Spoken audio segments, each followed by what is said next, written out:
All right. All right, a little clapping. Good morning, everybody. Hope you slept well. Better than some of the people that are here right now that have been working on their Toy Box masterpieces for about the past 15 hours. I'm John Vignacchi. I'm John Blackburn, and we are here to judge all of the awesome work that has gone on last night. Yeah, but not only will we be taking a look at that, you guys out there that are watching on Twitch right now are going to be voting for your favorite Toy Box artist, Toy Boxes. And again, the grand prize winner gets a PlayStation 4 as well as a copy of Disney Infinity Marvel Superheroes before anybody else, courtesy of our friends at Sony and, of course, us at Disney Interactive. But, of course, everyone that is here will also get a copy of Disney Infinity Marvel Superheroes also before launch. So let's give it up for all of our Toy Box artists one more time. So they've been putting finishing touches on it, and I think kind of in true reality TV fashion for everyone that's watching on Twitch right now, we should probably count down. So all of our Toy Box artists, let's get your hands up in the air. You guys ready? 10, 9, 8, 7, 6, 5, 4, 3, 2, 1. All right, hands up. That's it, hands up.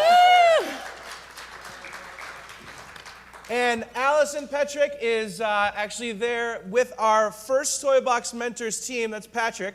And Patrick's entire team, we're going to go through their Toy Boxes. So if we could throw it over to Allison, and she will introduce the Toy Box artist, and we'll take us right through. Go ahead, Allison.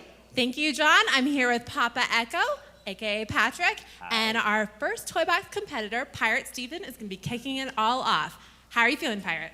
Sleepy. Yeah. How late were you up? 5:30-ish. It was a 15, 16-hour marathon for sure. It was a lot of fun. Let's see what you got.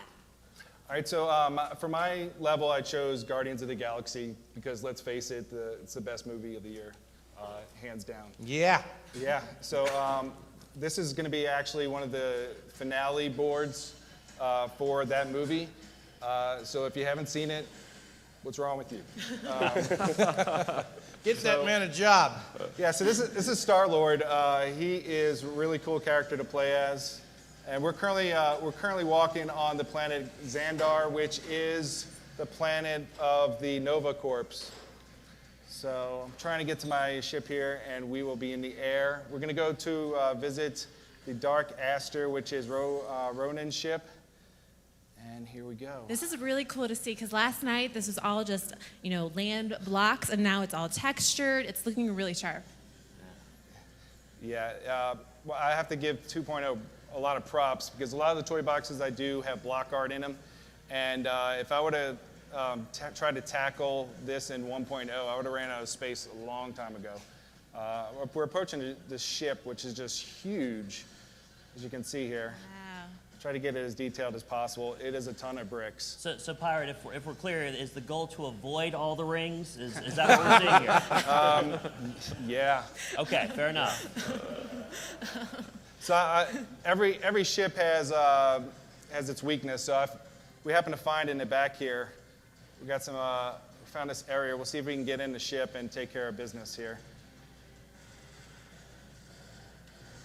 Good use of the destructible walls. Yeah. So while you're blasting a hole in that, I do have a question for you. I'll just run through it. Anyone who's seen Guardians knows that Peter Quill has had a hard time trying to get the name Star-Lord to catch on. Have you had a similar struggle to try to get the name PirateSteven to catch on? The T-shirts are in the works. We'll see how they sell. So I took a little friend here, and she's one of the bad guys, so I just threw her out of the ship. Wow, that was harsh. That was Nebula, I think. Was that Yeah, was that Nebula you just too. threw? Yeah. All right, so those two toys right there are new, and I'm just gonna punch through here because Star-Lord doesn't slow down for anything. And these are new like turret areas, and you can destroy them if you hit them.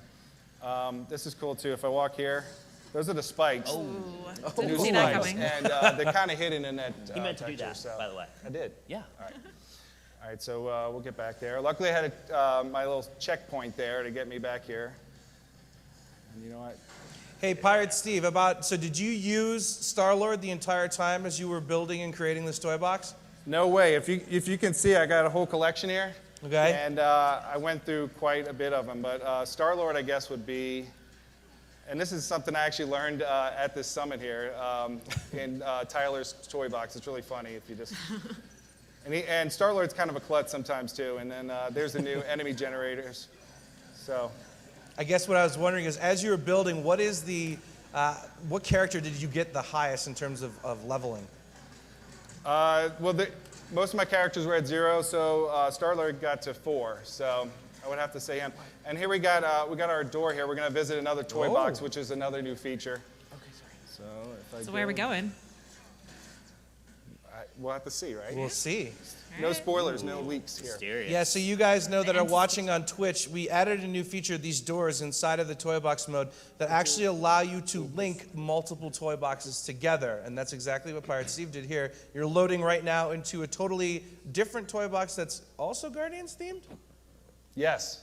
Oh, so we're continuing the Guardians of the Galaxy thread. Now, where are we now? So this is kind of a finale for this toy box.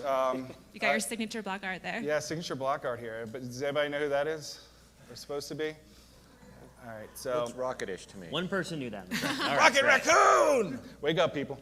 All right, so here we go. We're just going to go through his legs here. I like the new vehicle, by the way. Yes, that's a new Guardians vehicle right there. So as we see here, this is actually Awesome Mix Volume 3. That's awesome. Wow. So cool. So I really like the way the fans make it look like a cassette tape. Because who wouldn't want a cassette tape in their toy box? Who is that That's a we see on really the clever garage? use of the That is fans, awesome. man, dude. So yeah, and I don't know if you know this this little guy here. This is actually a new townsperson, which is dancing Baby Groot in his pot. So he's jamming to the Awesome Mix, and I have 4 buttons here, so you can go through different if you want to listen to different Awesome Mixes. Oh, so that'll change each of the music that's playing in the background. Absolutely. So now we got Space Mountain music, which is also a new feature. Boom. Folks at What's home this? would ask that you would keep your head banging to a minimum. Yeah. It's got a rocking soundtrack here. That's Condor, man. It takes a little long to go. I was also thinking of doing It's a Small World as well. Because that would be on the Awesome Mix. So here we get the end of the board, and Star-Lord does his little dance with his friend here. And he's got some good moves. You know, this isn't a feature of 2.0. I actually programmed these right now. But if there were a Captain EO figure one day, we might be able to make characters No, dance. I haven't heard that suggested yet, but yeah. So this is his patented dance moves that are. I actually learned those at wedding dancing. So he can dance with his friend, and actually that's actually the finale. He threw his friend. That's actually the finale of my toy box. But it was a lot of fun. The summit's been a blast, and yeah, I met a lot of good friends here. Patrick's been awesome. Legendary. Thank you. Legend. Papa Echo. PirateSteven, the honor's ours. Yeah. So I can't wait for people to play this board. All right, so back to John and I believe, right? Right. So I'm pretty impressed with everything that ties into the films. That's Baby Groot. I did not expect at the end. Did you not know, as the VP and GM of this product, that we put Baby Groot into the game? I didn't know.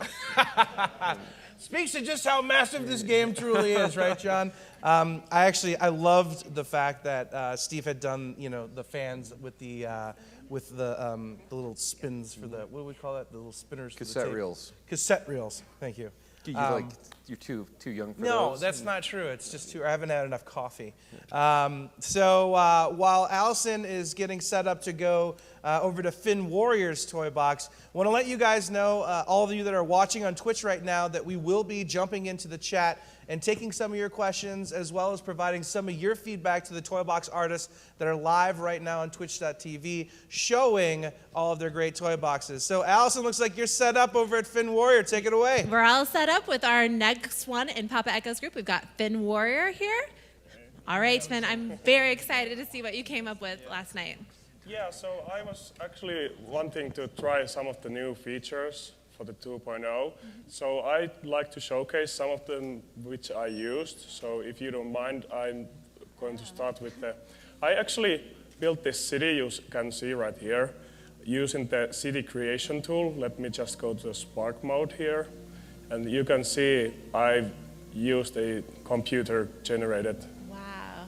program to get all of this done. So It looks very sharp. yeah. The only thing I've done so far to this is some little, how would you say, editing. So I've taken all the rooftop items away, but I've still left all the commercials here and all the ads. They are pretty cool. As you can hear, I use the Metroville Skydome, so I think it really fits the scheme. So the second one I would like to show is, you might remember from 1.0 where there's missions for characters, for example, Agent P, where he's collecting these orbs Right. for points. And I've planted some of those orbs around this city, Okay. and I've put some arrows to point to where they're going to be. And there's 6 of them in total, and I've connected a counter to it. So if I, for example, let's pick this one up here. I'm using Rocket, by the way, awesome character. Is he your favorite so far? Absolutely, one of the favorites. So my favorite among all the characters in 2.0 is especially Donald Duck, because it's dear to me personally. Did you get some play time with Donald Duck last night? Absolutely. I think I played the most with Donald. What level did you get Donald to, Finn? Can't remember, 5, 6, probably. Okay. So if you saw when I broke the orb, I actually would like to show the final thing I tried to use. So you can now put text prompts in your submissions. So if you do a certain action, you can put a text creation, with a text creation tool you can put it in. So as you can see, I have lots of arrows here, so you can pretty much put your character to say this. Okay, I pretty much figured the hint by myself, so yeah. A little bit of comedy in there? Absolutely, I have loads more in the interior. If we still have time, I would like to show that too. I actually, Let's go ahead and see it. Yeah. I think we've got absolutely, time. yeah. So PirateSteven used his door to get another part to his, sorry. That's what that undo button's for, my friend. Yeah, let's just move this down here. Down. Okay, Perfect. now let's go in. Echo improvises. That's all. Absolutely, yeah, let's go to my house.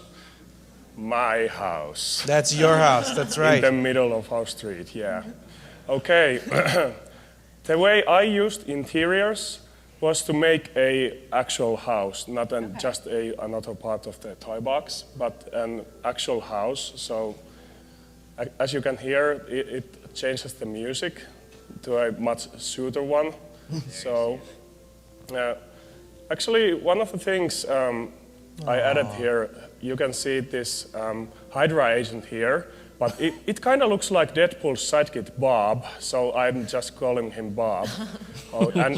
Okay, here's the room I've created with the interior tools. Here's the bedroom, and if you pass to the bedroom, it will prompt the text. So I have. What does it say? This is my room. Bob knows his boundaries, so I leave the doors open. So, okay. And there we have the arcade. So what creativity was are activating those text tools that you put in there? I use trigger area for the doors. I also can use the doors itself as a trigger, but I prefer trigger areas. Cool. And I use dual action trigger so it will only trigger once the text prompt. So one last thing, I want to show some mischiefs of the Bob character. Uh-oh. Whoa. So who did this? And then wait a second. Nice. Bob.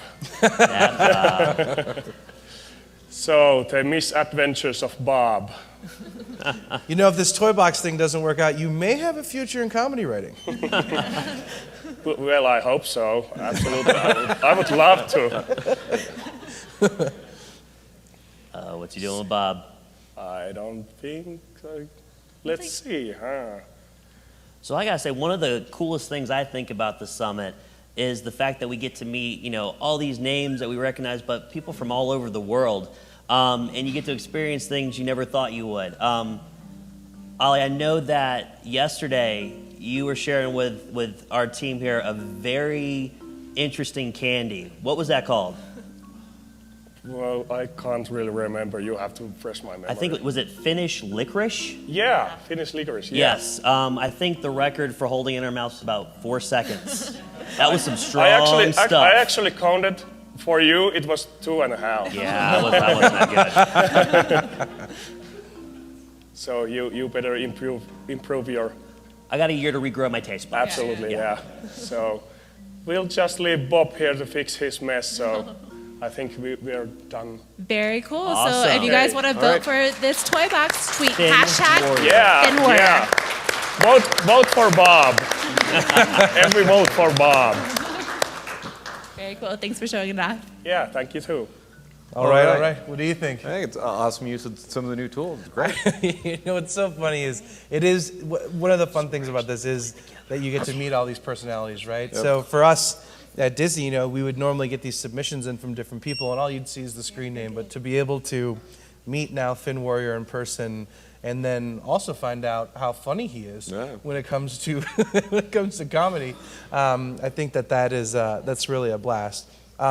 Now, you were doing a little bit of walking around before we started live streaming on Twitch. Maybe you want to share a couple of anecdotal stories that you heard about everyone that was cranking all night last night? So I think the biggest thing is just how tired everybody was, right? I mean, like, so things are incredible, but it's to put these things together. I think a lot of people really worked like 18 hours on some of this stuff. It's almost like it is at the office, right? When we're in crunch mode and trying to finish the game. It's kind of exactly the same.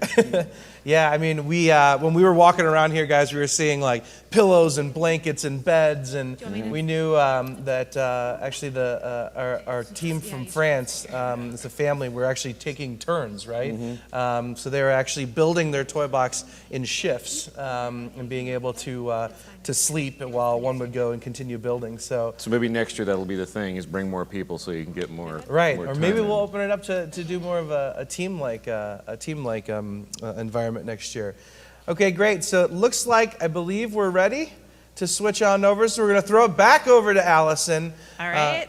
Go ahead. All right, we're here with our final member of Papa Echo's team. We've got Modeltrainman, who we're very excited to have here at the summit. So, how do I not know that this would open up with a big shot of Rex? Modeltrainman's favorite character. Do you like Rex, Modeltrainman? A bit. A bit. You know, just a bit. Just a bit. Yeah. We might see some Yeah, more let's of let the Rex. viewers decide on that one for sure. All right, so this toy box is just actually based on my imagination, my dreams. That's what Infinity is all about, right? Yeah. As you can see, we are standing on the Disney Infinity base. Check that out, I guys. went last night and I built it because I wanted to spawn in the most special place of all. So I see Rex is Good on the brownie points Infinity. there. Yeah, Base. there's You trying to huge tell us brownie something points. here? Yes, I'm trying to tell you something. I am trying to say Oh, there's some hints going on about Rex? that Rex should be in Infinity as playable. I mean, Hey. here he's just in NPC. I mean, sure, he's smiling, but behind his smile, it's just concealing pain. My pain. Donald Duck, everybody. Donald's excited to meet Rex. So, Nick, you want to take us on the tour here? yeah, sure. All right. So we got Donald and Cap Yep. together for the first time. Interesting combination. Yes. And the MSEP disc is my favorite, so I'm going to drive that. Ooh. I like your footsteps here. So take us on the tour. What's the first thing we're going to see on? Oh, very cool. Oh, that's fun. That's a crash. So what do we got here? We have just kind of a box that just kind of reflects where, in my mind, Rex might live Okay. if he were real. You know, and in in the movies. He, I mean, he's done all these amazing things, but he's never been the star. So I built this box because it is literally his chance to be special. He actually is replacing Woody. Oh, wow. So- Taking the spotlight. I like it. Yeah. So how did you get this giant tree to come together here? I used the amazing procedural generation content system programmed by the amazing Avalanche software. We did not And, pay him to say this. While we're on the subject, I might as well say I am a future Avalanche hopeful, and I'm studying computer science, so there you go. Very nice. We love the tree, man. thank What's you. the next stop on the tour? I think we have to go play some pinball. No, we have to go collect townspeople. All right, let's do it. So I'm gonna, Now check that out. He's activating a challenge, but it's going to let me join in on it too, so everyone gets in. So maybe Right. talk a little bit about how that works, guys, how the new challenge system works, and how we can invite people to start. All right, so we are on the Challenge Maker plate. yep. And one of the cool things about it is that, like you saw there, as you go through, whatever the challenge may be, it's going to wait till everyone's ready to do it so no one gets a jump start on you. Right. And looks like we have a sweet collection. One thing I think is awesome, Nick, that you included in this, the collection pin. 1.0 fans are going to remember that one. But we all know kind of that old cheat of, you Hopping grab up and the, down, yeah, you yeah. hop up and down. That one was and, annoying. Yeah, I had to act it out. But check it out. When you put them in there now, boom.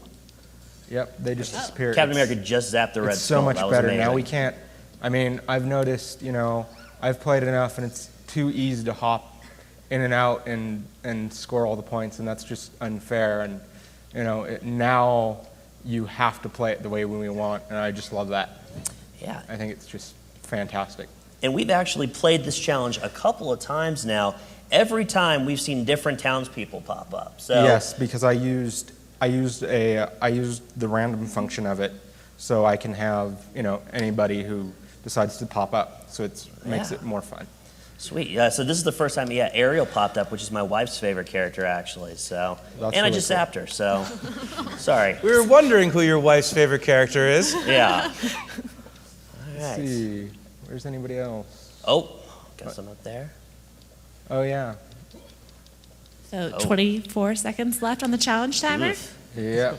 I want to throw the Hail Mary here. I'm surprised none of you have begun attacking each other. Yeah, Rex doesn't like fighting in his world, right, man? And we're actually in real life we're pretty much best friends. So Aww. Toy Box Summit, bringing people together. Uh-oh. ooh, who jumped? Oh, Oh, But you will get your chance at trying this. yes. very nice. So We'll you play later. too will get to. All right. right. So what's next? All right. So next, I think it's off to pinball. Why pinball, you ask? What does that have to do with dinosaurs? Well, who knows? I just like pinball. Got another comedian.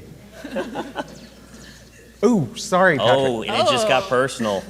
Uh-oh. Not playing nice anymore. But now there is something really neat we learned about the pinball game last night. It is actually cooperative. So when we get in there, we will both be helping each other. Each of us, I believe, controls a flipper. So it's Oh, very cool. really amazing. So I not- got. okay. Oh, sorry. You have to We invite me. just got to the challenge pad again. Another challenge.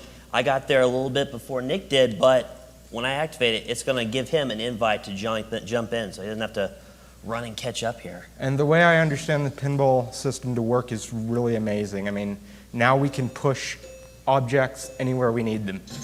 So it's really amazing. All right. Just give it a second here. Oh, we're going to go into the controller. Yep. So right now, you're each controlling one of the flippers, That is right? believe correct. so. Yeah. That's awesome. I've got left. Patrick's right. Yeah, co-op pinball. This is I think something you this is the don't first see every co-op day. pinball game This to is ever be something I made don't with think this. Yeah, has ever been that's seen. true. It is. I was shocked. We were playing through it for the first time last night, and it's like, whoa, that's just fantastic. Yeah, this was one of those 4 a.m. revelations right there. Yeah. But for you guys watching right now, this is a new feature that we've integrated into 2.0 in that you actually don't have to control an avatar character per se. You can actually remap buttons to different functions in the game. So you can build a working pinball game and make it multiplayer, or even have flippers at the top there if you want to, controlled by players 3 and 4. So kind of an interesting, Okay, it ended, I guess.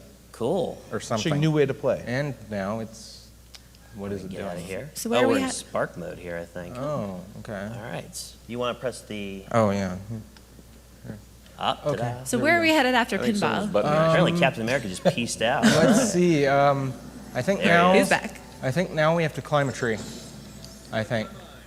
I think, and I got my ride back. Now I think Whoa! I think we just. it's time for the grand finale.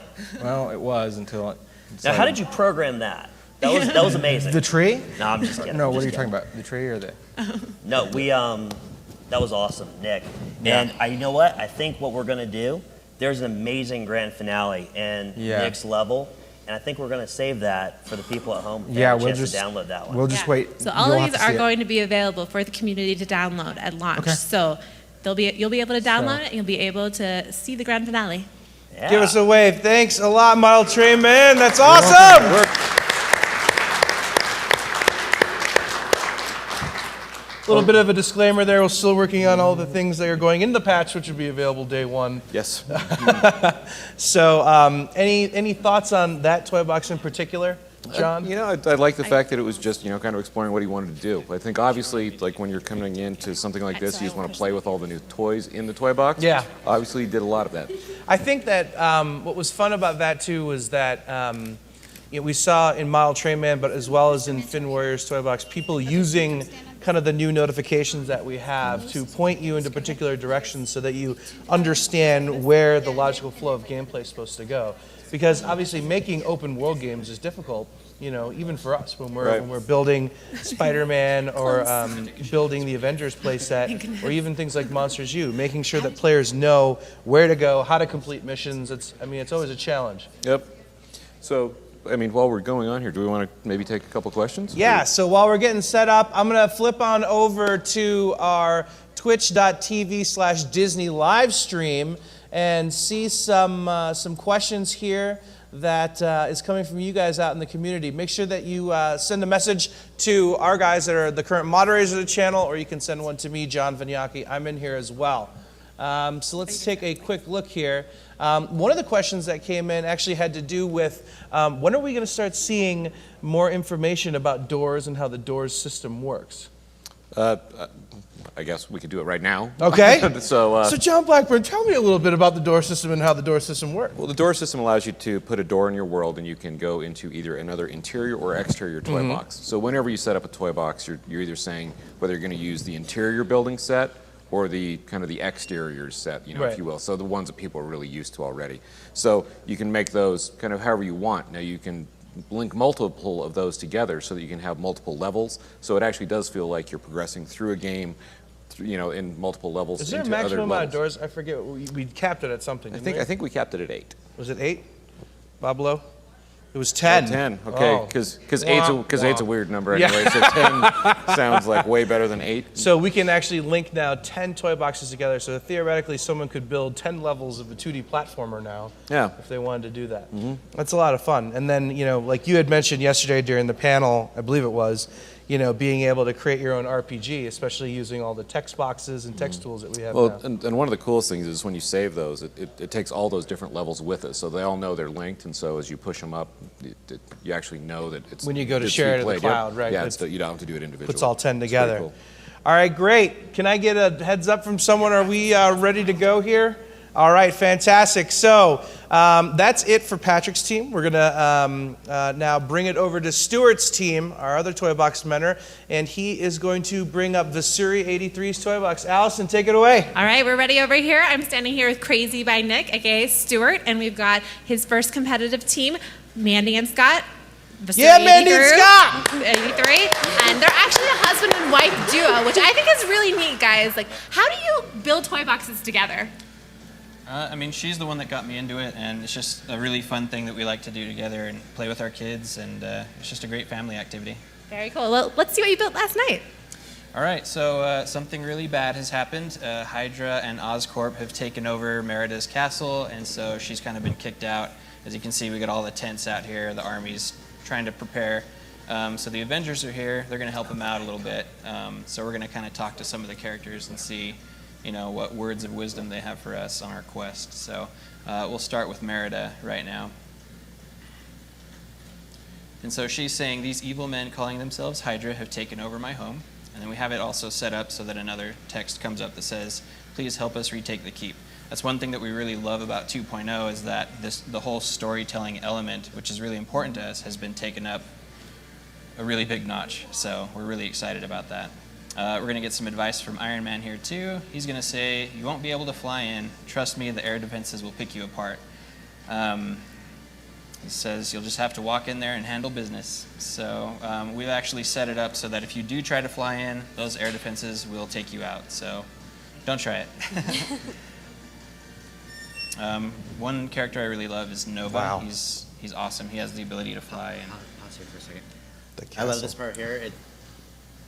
If you kind of pan off to the side over here, it has this giant moat around this castle. So if you pan down over here with, Oh, yeah. with the Oh water. yeah, maybe fly up in the air so we can see that. And I love what you did with the idea of, the drawbridge with the rails. Yeah. It's really, really clever use of the rails. Beautiful level. Yeah. we were really happy with the new textures too. We have this moving water texture that's just amazing, and I think any fan of 1.0 knows, we always try to get around that by doing the frozen texture Or the terrain with the space on it. So as soon as we go in here, things get There we pretty go. intense. So yeah, See that? Auto not really opening that doors. good. So great. I'm just gonna go ahead and get out of here. Epic battle coming on.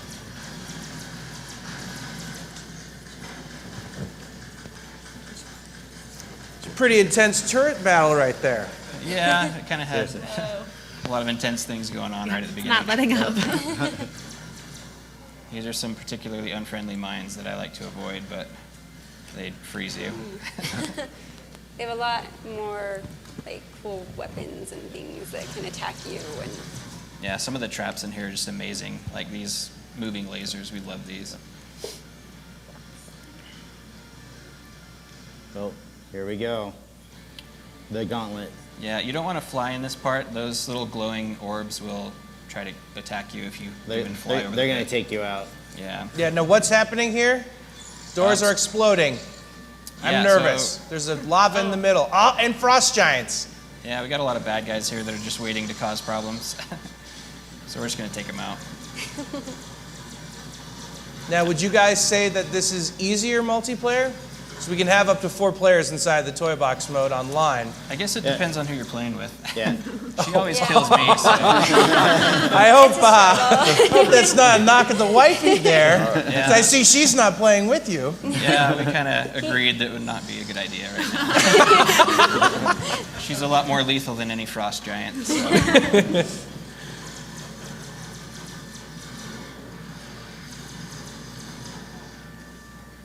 And took you out. Yeah. These mines Oh. are particularly nasty. I don't recommend getting close to them. They're the imploding mines, and they just stop you. you're just gone. Yes. Those of you fans of Thor: The Dark World, where I believe that those black hole mines or grenades made their first first appearance. I think that's the first place we saw them. First place we saw them. I'm sure Agent M would let us know the first comic that they possibly appeared in. Now, this is a new toy that we see right here, the wind generator, right? Yeah, Little this, bit new. this one's a lot of fun, and we actually set up an invisible barrier along this wall too, because we were finding that it was just easy to bypass the level and go along the side. But a lot of these awesome new features, like the invisible barrier, really help with the level design, and so people can't just bypass a lot So of the challenges. you're forced to go through the laser gates. Yes. I like how you guys have put a lot of thought in how to keep people from cheating in this level. Keeping the flyers from flying through, creeping along the wall. That's what's amazing, too. I mean, you guys are just like game designers, right? I mean, these are the same things that we go through all the time. And there's another gotcha. imploding mine.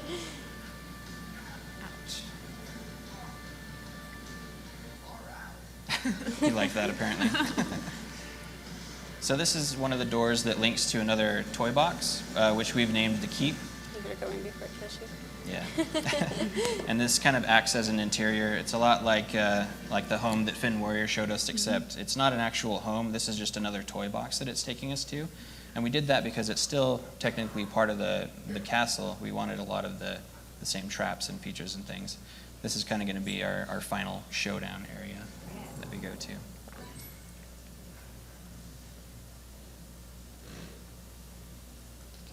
So there's this little cauldron here, and Hydra's set up all their stuff. You got the mega bosses. Yeah, these guys are pretty tough. So these are the symbiotes from the Spider-Man playset, it's looking like. These are the tank If you symbiotes, destroy right? the cauldron, it will stop spawning them. Yeah, so what that cauldron piece was, it basically acted as an enemy generator. That's where all these mean guys came out of. So. Huh. And I think they keep multiplying. Probably, I don't like these guys very much, but they prove for a good challenge. They're very tough. Now, do you have any team-up discs maybe that you could put down to help you with this menacing threat? Yeah, I've got a team up disc here. It's actually charging right now. So, I don't think I've seen as many of those on screen ever. Yeah. I don't know which ones are which yet. And look at Almost that done frame here. rate holding, John. Yes, excellent. And we leveled up. Oh, Nike, level up. Here we go. Getting stronger. Maybe you'll upgrade the cooldown on your team-up event discs. I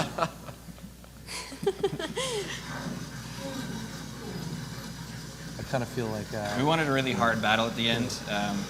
We didn't quite know how hard it would be with these guys, and they just kind of like to do their own thing and just keep replicating. So yeah, there's a guy right there. They're little explorers too. They like to go look at our level.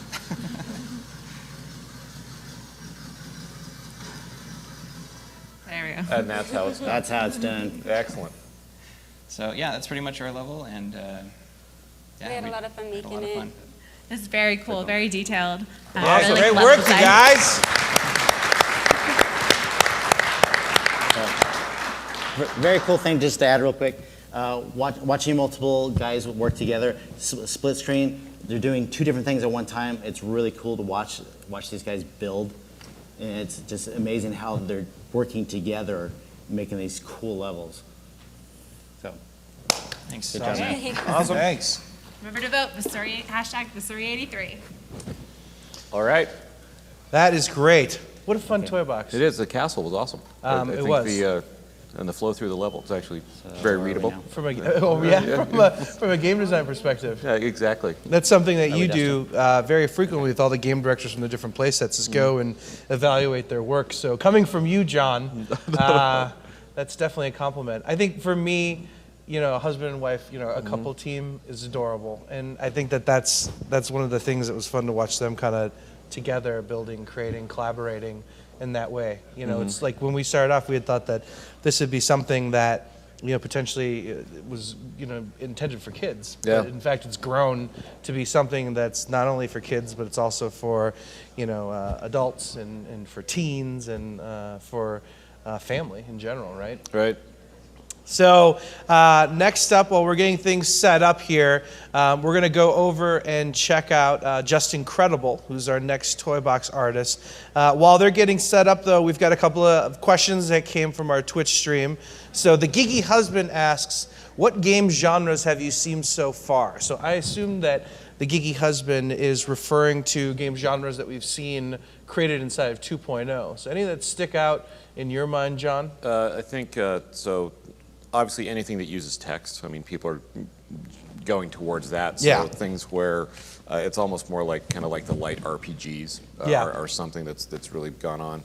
We've also got, so tower defense has been something that we've seen a lot of. We've got some templates that we've put in to help you build those, and so those ones are pretty easy to build. But side-scrolling platformers, people are really responding to the invisible wall, Yeah. so that you can go through. And it makes those a lot nicer. I remember that was a big one last year when we had a couple of levels that people had submitted inspired by the original Super Mario. And while they were fun to actually check out and see, I kept on personally falling off the side. I remember calling you on the phone and So I think a lot of the others are using the top-down camera. Yeah. So that's so we've kind of got some of those dungeon crawler kind of feel where you've got that isometric camera falling. Yeah, around. I mean that's what's interesting to me. I mean, yesterday when the Toy Box mentors were doing all the different toy boxes that they've made, seeing the toy boxes that they've created and seeing them use that isometric camera, to make a game that feels very Diablo-esque or very Marvel Ultimate Alliance-esque, was interesting. I mean, it almost looks like a totally different game. Yeah, absolutely. So, all right, looks like we are ready to go. So we're gonna throw it back over to Allison, who's got JustNCredible. All right, JV, I'm here with Crazy by Nick and our next competitor, JustNCredible. JustNCredible is actually one of our Movie Magic video contest winners, so it's really fun to have him out at the summit. He did a really cool Pirates video. So, Justin, what have you been working on here? Well, I've actually been taking advantage of all the new upgrades they've done to the enemies and artificial intelligence and being able to control and just work on combat stuff, really. So you'll see here he also has enemies coming in. These are your blue team. He's actually helping you out. You guys are kind of doing like a capture the flag. Yeah, essentially, yeah. We got the blue team fighting the orange team. They both have to go through a series of different checkpoints guarded by turrets to make it to the other team's base to secure their victory. That's awesome. I have not seen that used before. So you're playing with Spidey. Is that a favorite character of yours from the ones Yeah. you played with? I grew up loving Spider-Man, and so yeah, whenever I found out he was coming to Disney Infinity, I was super excited, and he plays amazing. He's very cool. Definitely one of my favorites. And of course, this level isn't really made to show off how awesome his web swinging is, but they did a really good job with it.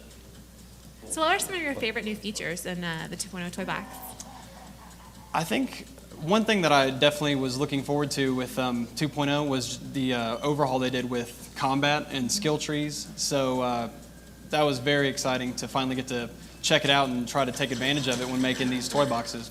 That's one thing I always wanted to do in 1.0, but 2.0, they definitely made it more geared towards the combat, and it's definitely worth it. It's really awesome. You see here the orange teams are trying to get over to his blue side. Instead of having Finn, they're trying to get to your end, capture your flag, or depending on what you have set up for that. Oh, nice headbutt.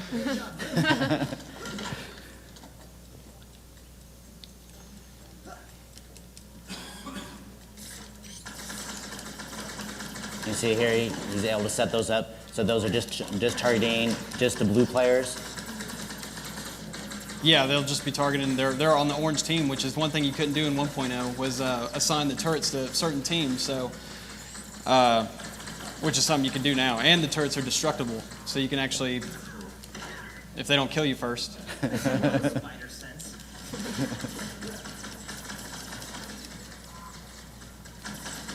Oh, so.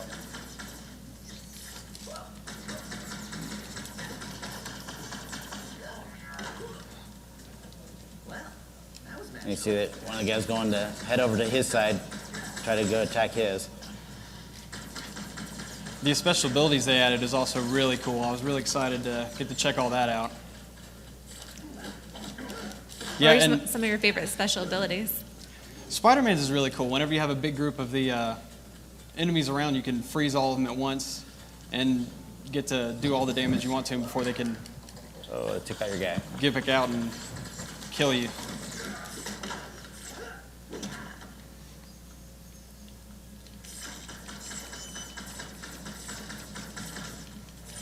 So would there be another player in here on another team? Would it be you versus the other player? Is that kind of what you were thinking?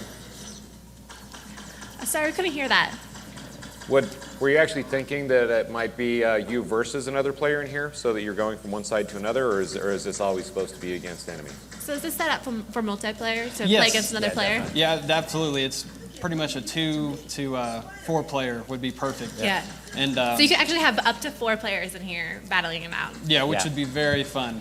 That's what I definitely am looking forward to. Is The more all the merrier. Yeah, and once we release this, the community will be able to play, get their friends online, and they'll be able to go head-to-head with 4 of them.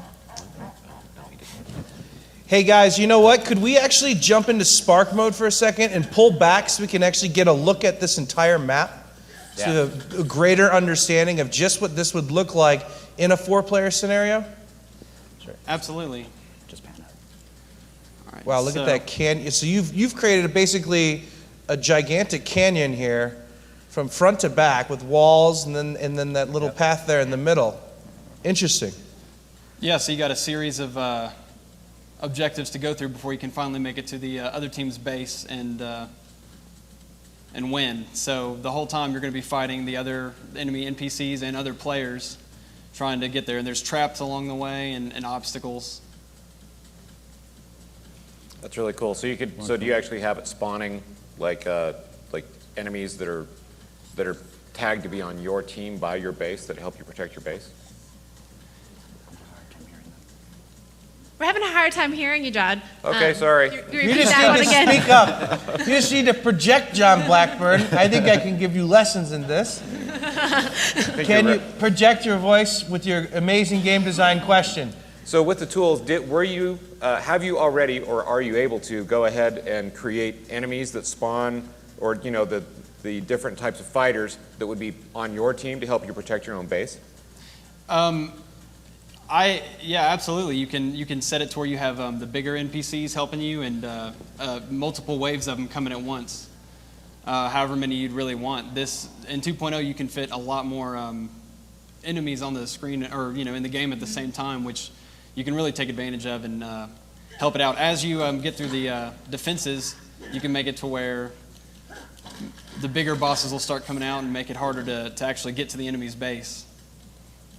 That's actually really cool. Yeah, that's a really clever idea. Just that spawning villains that are tagged to only attack player 2, player 3, or player 4 in an effort to defend your base. Kind of a base defense toy box. I mean, that's something different I haven't seen before. I haven't seen anything like this before. Very cool. Yeah. Very cool. I think we're going to throw it back over to you guys. Thanks so much for showing off this awesome level. It's going to be great. Thanks, JustNCredible. So that's the first toy box that we've seen coming from our artists that's actually kind of really geared 4-player online experience. You could do 2-player split screen too, Yeah. right? I mean, but I hadn't really thought of doing something like that. When we were putting in the team toy, we hoped, that people would be able to figure out some cool stuff with it. Yeah. But that's awesome. It's actually interesting when when he went into Spark mode and pulled back, it reminded me a little bit of that level from Halo. Mm-hmm. I forget what it's called, but it's like the gorge or the valley. I should know this as It's a like gamer. a push map, right? Yeah, It goes- but exactly. And so I think that's fun. I mean, it's going to be great to see people make maps like that and then see what different Marvel and Disney characters all come together to protect each other or destroy each other's bases. Mm-hmm. That also looks like it'd be a really fun level to put down power discs, like vehicle power discs, right? Or bring in different vehicles like, the Milano from the Guardians of the Galaxy playset. And what it'd be like to have, player 1 and player 2 kind of flying overhead while player 3 and player 4 are kind of pushing against the other base. It'd definitely be a lot of fun. So interesting map there from JustNCredible. Really, really liked what you did there. So let's see. We'll take another question here while we're still getting set up. Omni64, and by the way, all you guys are watching right now in the Twitch stream, feel free to shoot a message at myself, JV, or any of the Disney Infinity moderators are in the channel with any questions that you have. And of course, you can also hit us up on Twitter. We'll be monitoring that as well. So in terms of a new question that we've got, Omni64 wants to know, hey, what is your favorite playset? John Blackburn. Out of the playsets that have been announced, or the ones from 1.0. This year, I'm thinking Spider-Man. Yeah? Absolutely. It's Spider-Man's movement through the city. We've also got a couple, kind of cool interior kind of ideas that are a little bit more, take the action down a little bit more, kind of a puzzle kind of route. I really like what the team did with that. Yeah, I remember when we were in development, that was something that we brought up to all the game directors that we thought was missing a little bit from the first version of the game in terms of the playsets we had. There was some puzzle solving, but it's great to see that not only did the Spider-Man team do that, but also the Avengers team, as well as the Guardians team at Studio Gobo out in Brighton. So looks like, I believe, are we set up to go? Do we know? No, we need a few more minutes. Okay, don't worry, we're All right. I'm well, Italian. I can talk forever. So, well, back on the Spider-Man thing. I think one of the things that we added this year was these idea of these interior levels that are more linear. Yeah. You know, so you've got your open world sandbox kind of play area. Then you've also got those interior levels. It makes it feel really different when you get in there. yeah, I agree with you. I mean, especially inside of the Spider-Man playset, when we go into the sewers. Oops, spoiler alert there. That's that does feel like, you know, a totally different section of the game. All right, we've gotten the thumbs up, so we're going to head back over to Allison and head back over into Stuart's team and check out Vault of Villains in the toy box that they created. Let's All take a look. right, John, I'm over here with Vault of Villains. They're actually a family who plays together. So we have Stuart, Katie, and Alana. And guys, I'm really excited to check out your toy box. You want to tell everybody what you guys have been working on? Okay. Well, what we decided to do was go with everybody's favourite fairy, obviously Maleficent.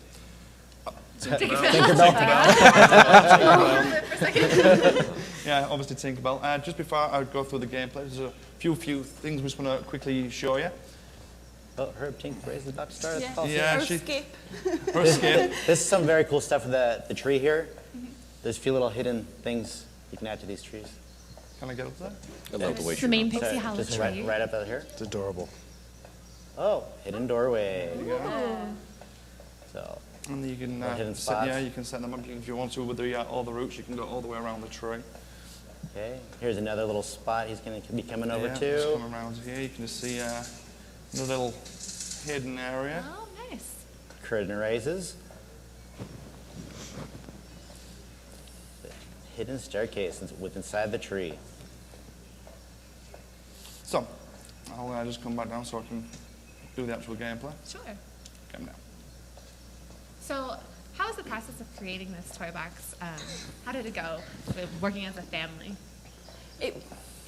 Well, with us obviously doing it overnight, she kind of had her input at the beginning, then went to sleep. Yeah, you had to get some shine, huh? Yeah. So, And then it was up to mom and dad to build. it was. So we kind of had to put our creation into. Oh, and I see Perry, Yeah, Tinkerbell's so you sister. come over to Periwinkle, and she'll say, "Hurry up, Tink, the race is about to start in the Colosseum." So now we go into the fly mode, into the tree. Sorry, Tink. Very beautiful, man. Do a flyby before you go to your Yeah. Coliseum. 'Cause This Okay. is really pretty with the sky and everything. This is a gorgeous level. Yeah, very much so. So you can just see this is most of the pixel. Obviously, this is the Tink's Yeah. village. Obviously, part of Periwinkle's as the winter fairies. Dude, look at this.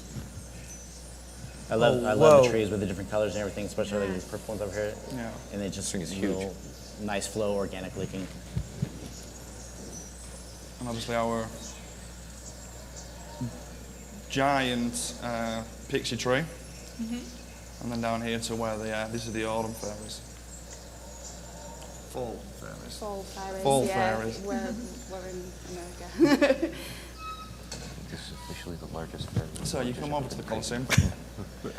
John Blackburn would like to point out that he thinks this is the largest fairy village that has ever been created in a video game. Even rivaling Disney's own Pixie Hollow.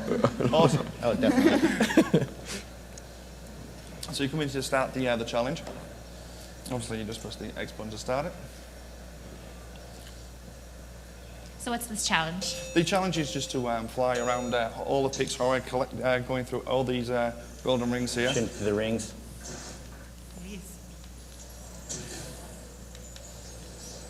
Missed one. Oh. So this challenge actually takes you all around the level. Yeah, it Yes. does. It gives you a complete tour of the entire Pixie Hollow. So this is the opposite of PirateSteven's version, where you avoid them.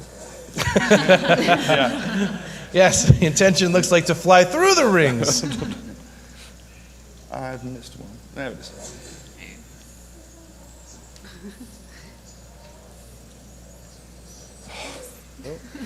I'll get it. Flying takes a while to get used to. Yeah. Treat. Ouch. Sorry, Tink.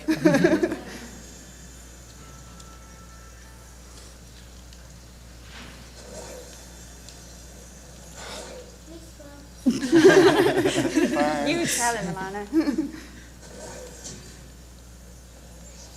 get it back on track. It's like saying when you go through all these rings, if you... As you can tell, Alana is my co-pilot. Yeah. So if you go through each of the rings and don't miss them, we'll take you for a complete tour of Pixie Hollow. It's really incredible, dude. I'm just amazed with all the guys who've been creating the levels, how much they've been able to do in the short amount of time. Absolutely. I'm actually very glad I'm not part of this challenge, because I don't know if I'd be near the caliber of what these guys have been doing in this short amount of time. Not knowing, seeing all the new stuff to try to get this all in, it's just amazing. Because there are a lot of features to go through and learn the new logic toys and all of that. How did you guys approach it when you first got started? It was a bit overwhelming to start off with. There was a lot of new things in there that you could do so many things with. That it was working out what you could do in the space of time that we've got. So there was so many new things in this And that one. space of time ran up really quickly. Yeah, very quickly. What are some of your favorite new features in the 2.0 toy box? All right. Some of the assistant things you got, obviously with the game curators, and obviously with Hooray. other functions Look, as well. So a obviously celebration. Yeah, So you'll see at the end there, she got onto the podium. yeah. So who does most of the beta testing of your levels in the family? That would be Alana. Yeah. You can see she's actually itching to go on it now. Do Maybe we should hand the controls over. You guys want to see that? you want to have a go? Yeah! There you go. See if you can fly better than This is the youngest tester in Disney Interactive history. fly. And is Tinkerbell your favorite character from 2.0? Is Tinkerbell your favorite character? Is she your favorite? She was concentrating. Yeah, I have that same problem when someone's asking me questions while I'm playing video games. Wow. Please come down.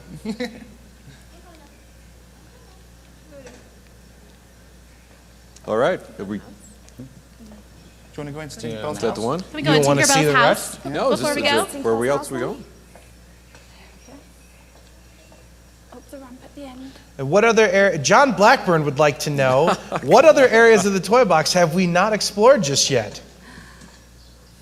Alana's going to show you Tinkerbell's house. Excellent. If she can get there. Behind you, Lani. Yeah, turn around. Her house is hidden. Yeah, you can actually go inside Tinkerbell's house if she gets there. Got it. Round the back of this one. And this way. This way. This way. Round Round the way. the back. Keep going. There's a little break. Might need to work on your messaging here of There where we're supposed to be going. There you go. You got the It's a big stairs. pixie hollow. And then can you jump? Nice. Don't Don't fall jump off. off the edge. You're doing a great job. Can you There you go go. the door? Oh, Ooh, tried to push you we up. need to work on our door placement as far as safety concerns. Press the X one. That's it. There you go. All right, now we're loading into Tink's house. We are. Always wondered what Tink's cage looked like from the inside. Is it a cage, really? I thought it was a cage, wasn't it? I think you might be wrong. Okay. Am I wrong? Got some new Disney music people? playing. Yes, I am. Okay. Well, it's a beautiful house. Is it someone's birthday? She's been I think you baking. got that hook. She's not a very That's good you're cook. right. So you can see on here we've got quite a lot of new elements to some of the interiors. There's obviously a lot of different aspects of it, not just from Pixie Hollow. Obviously that's the Seven Dwarfs bed. That's in there. There's also aspects of Cinderella and Beauty and the Beast as well. Can't go through there, Lani.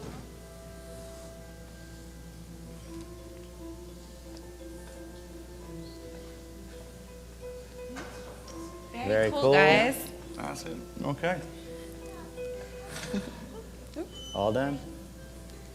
And we're going back to Pixie Hollow now after visiting Tinkerbell's house. Very cool. This is a really fun and beautiful level. Good job, guys. Awesome job.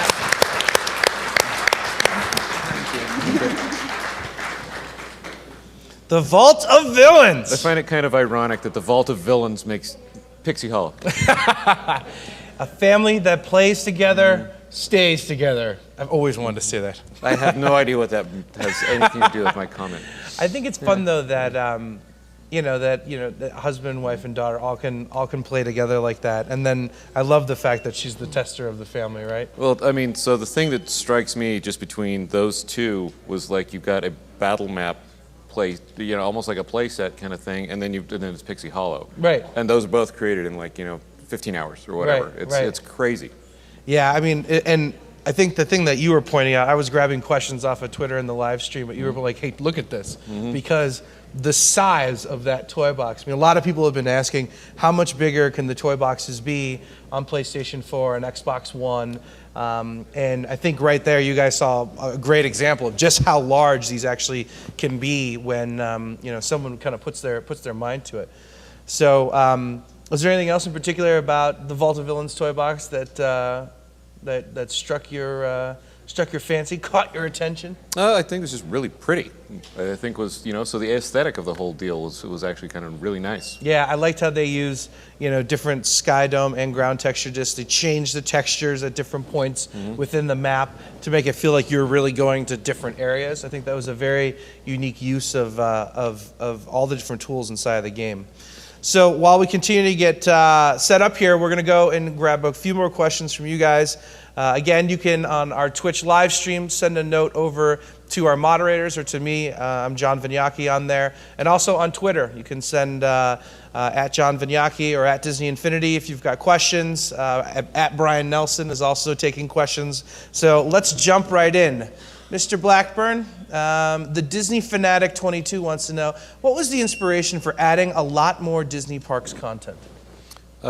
So working with the parks guys is awesome. I mean, so we all love the parks. Yeah. And but it's really fun working with the Imagineers themselves. And so when we get together in meetings with those guys and they're kind of throwing out ideas, there's that. But then we also, so many people have asked us, hey, I want to be able to build my own Disneyland. Yeah. Right? And so there's also that. So we really wanted to make sure that we're trying to pay that off for the fans. I remember, at our announce event when we showed, it was our announce event for at D23 last year.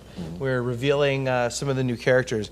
We showed the recreation of Disneyland inside of the toy box, and I think maybe one of our artists here was actually toying around with the idea of creating the spiritual successor to that map using the power of PlayStation 4 and just the overall size and memory footprint, to really build it out even greater than some of our Toy Box Master artists could last year. So that's kind of an interesting one. Yeah, we're always looking at adding more content from the parks, and you're going to see a lot of it inside of 2.0. Our next question comes from, let's see, this one's going to come from Bart Metzner. Sorry if I said your name wrong there, Bart. And he wants to know, do the cars from 1.0 have a skill tree inside of the game? Yes, they do. They sure do. So everything, we've added skill trees for all the 1.0 characters in here.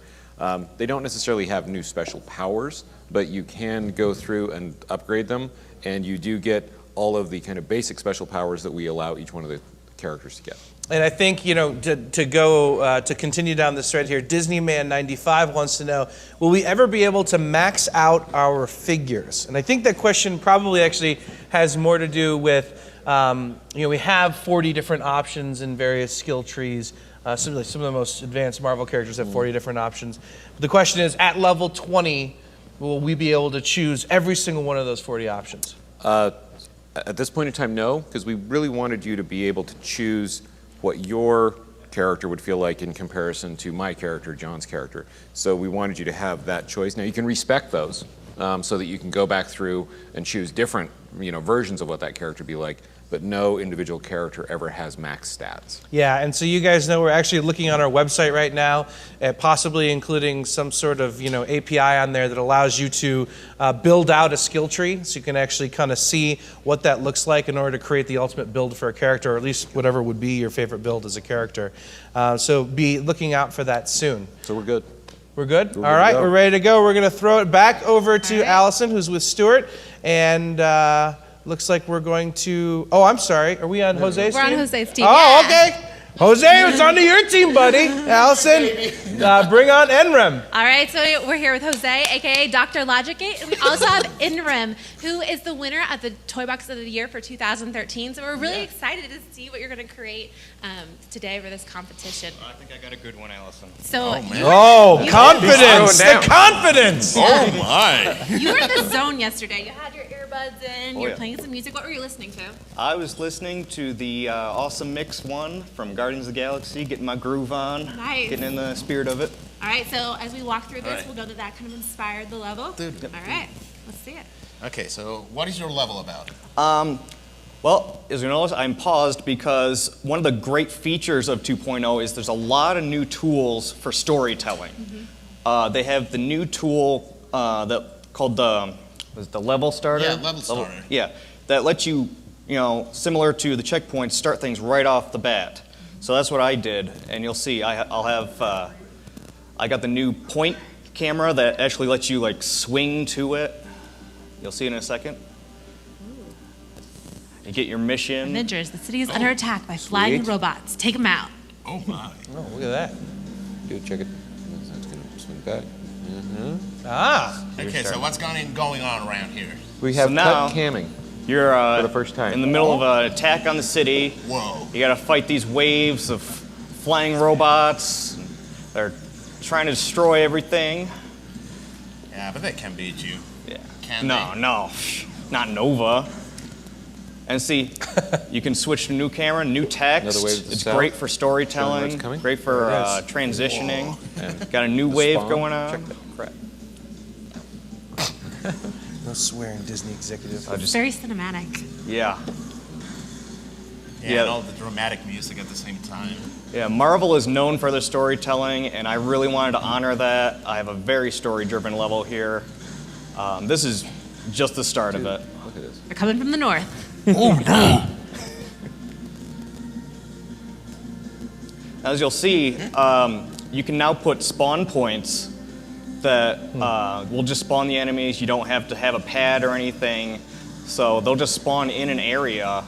So it makes it very clean, very nice looking. Okay. Aren't we all?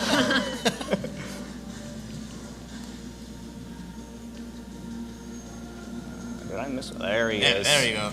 All right. Get dunked. Oh my. And so you put all those explosions? Yep. All right, investigate that pod and find out where they're from. Yeah. no. This is unannounced attack. We got to find out who did this. Then they got to pay. I'm terrified of all those particles and all that now that you can unleash your inner Marco Bay. Yeah, Explosions it's awesome. everywhere. There's all kinds of cool particle effects. Oh, the doors. All right, go to Liberia.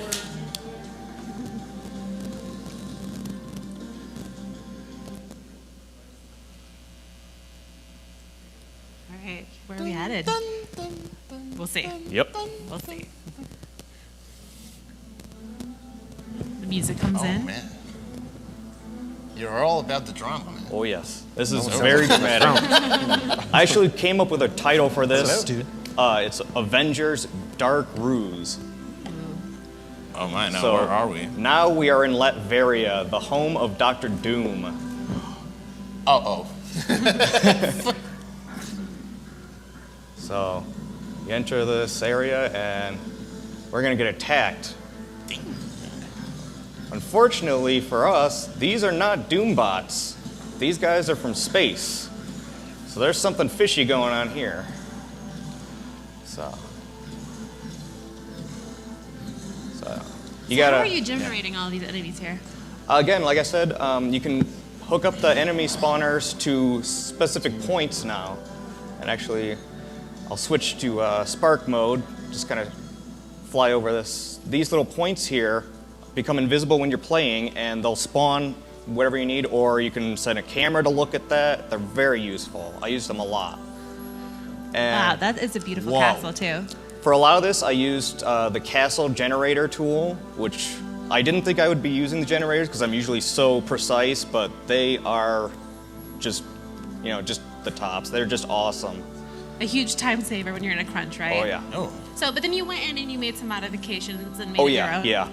I had to make sure that the different sections that I made connected to each other. And so you got to fight through Latveria, fight through waves of aliens, turrets, get through the doors.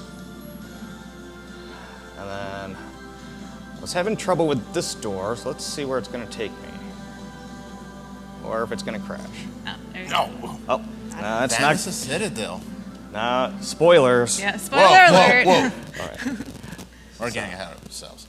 So I will manually go to the next area. Okay. So while you're loading us, tell us why you decided to play this level as Nova.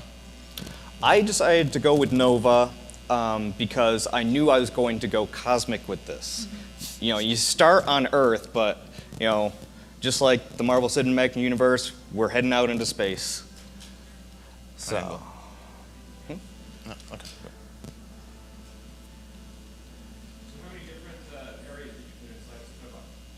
I put 6 different areas all together.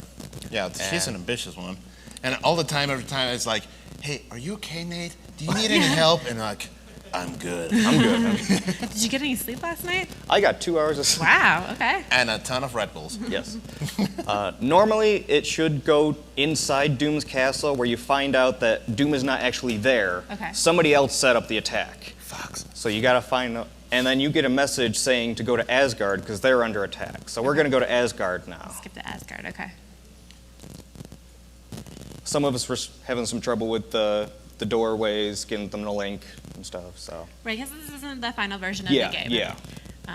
This was awesome that you're testing it out early. Yes, So I'm this very is just the prototype. Yeah. I'm definitely looking forward to the finished version. I know you guys are gonna polish it up real good, and it's gonna be beautiful. You can do it, Hulk. All right, now we're here. Wow, this is gorgeous. Man. So now we're in Asgard on the Bifrost.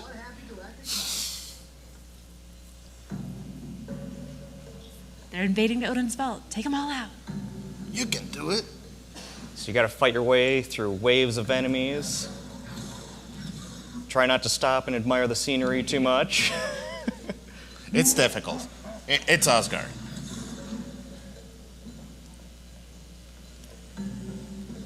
So you use a lot of different sky textures here, right? Oh yes. So for each different area. Yeah. It's really I want to exciting make to see. this is actually the Groot sky theme, believe it or not, which is I just thought was gorgeous and just was perfect for Asgard. And then all these pillars and stuff, these are the Asgard textures for the trees. So they were just gorgeous. And then oh my goodness. How oh many? yeah, I've got a lot of spawns here and obviously How many? Are they all coming after you right now? yeah. I'm bypassing them for time. I don't want to. Yeah, use the power of the spark. You can do it. But eventually, once you defeat them, you make your way into Odin's vault, which I tried to capture as much detail as I could. Got all these relics. Where's the Infinity Gauntlet? The Infinity Gauntlet has been stolen. Oh my. And that's what these guys are here about.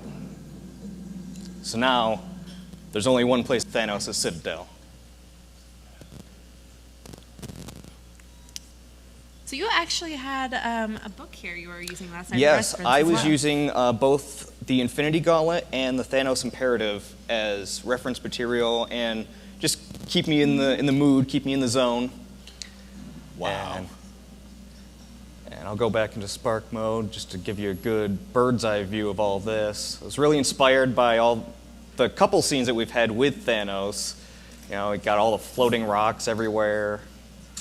So you see, you'll have enemies that'll spawn, and then some platforms you gotta go across. And when you finally make your way into the Citadel, I cannot believe you got this all done in one night. I can't believe it either, Allison. So then you gotta go inside the Citadel.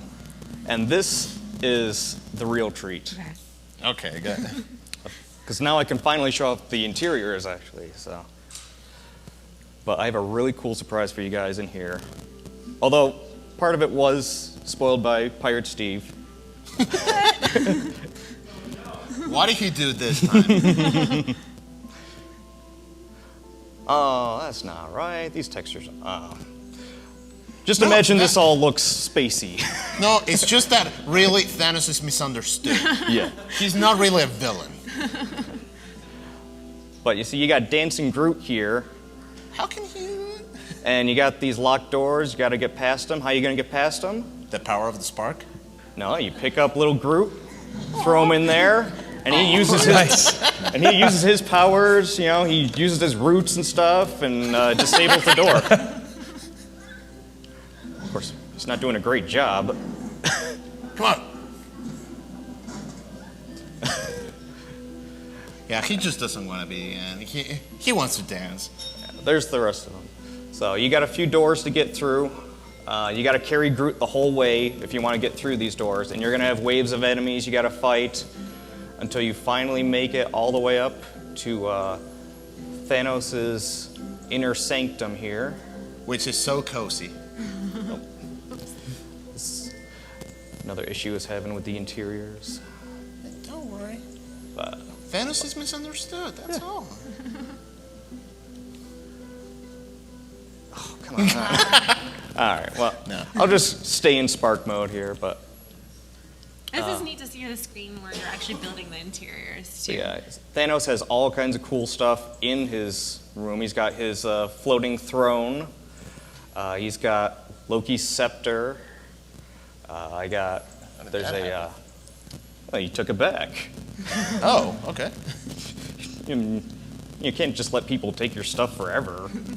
He's got a symbiote. He's got the infinity, or the cosmic cube here. Yeah, the Tesseract. We've got Beta Ray Bill's hammer. Just all kinds of cool little things. Does he have the statue of Frog Thor? You know, it was between Frog Thor and the hammer, and I went with the hammer. Oh, man. I like Beta Ray Bill, but then eventually you get to the end and you find the gauntlet.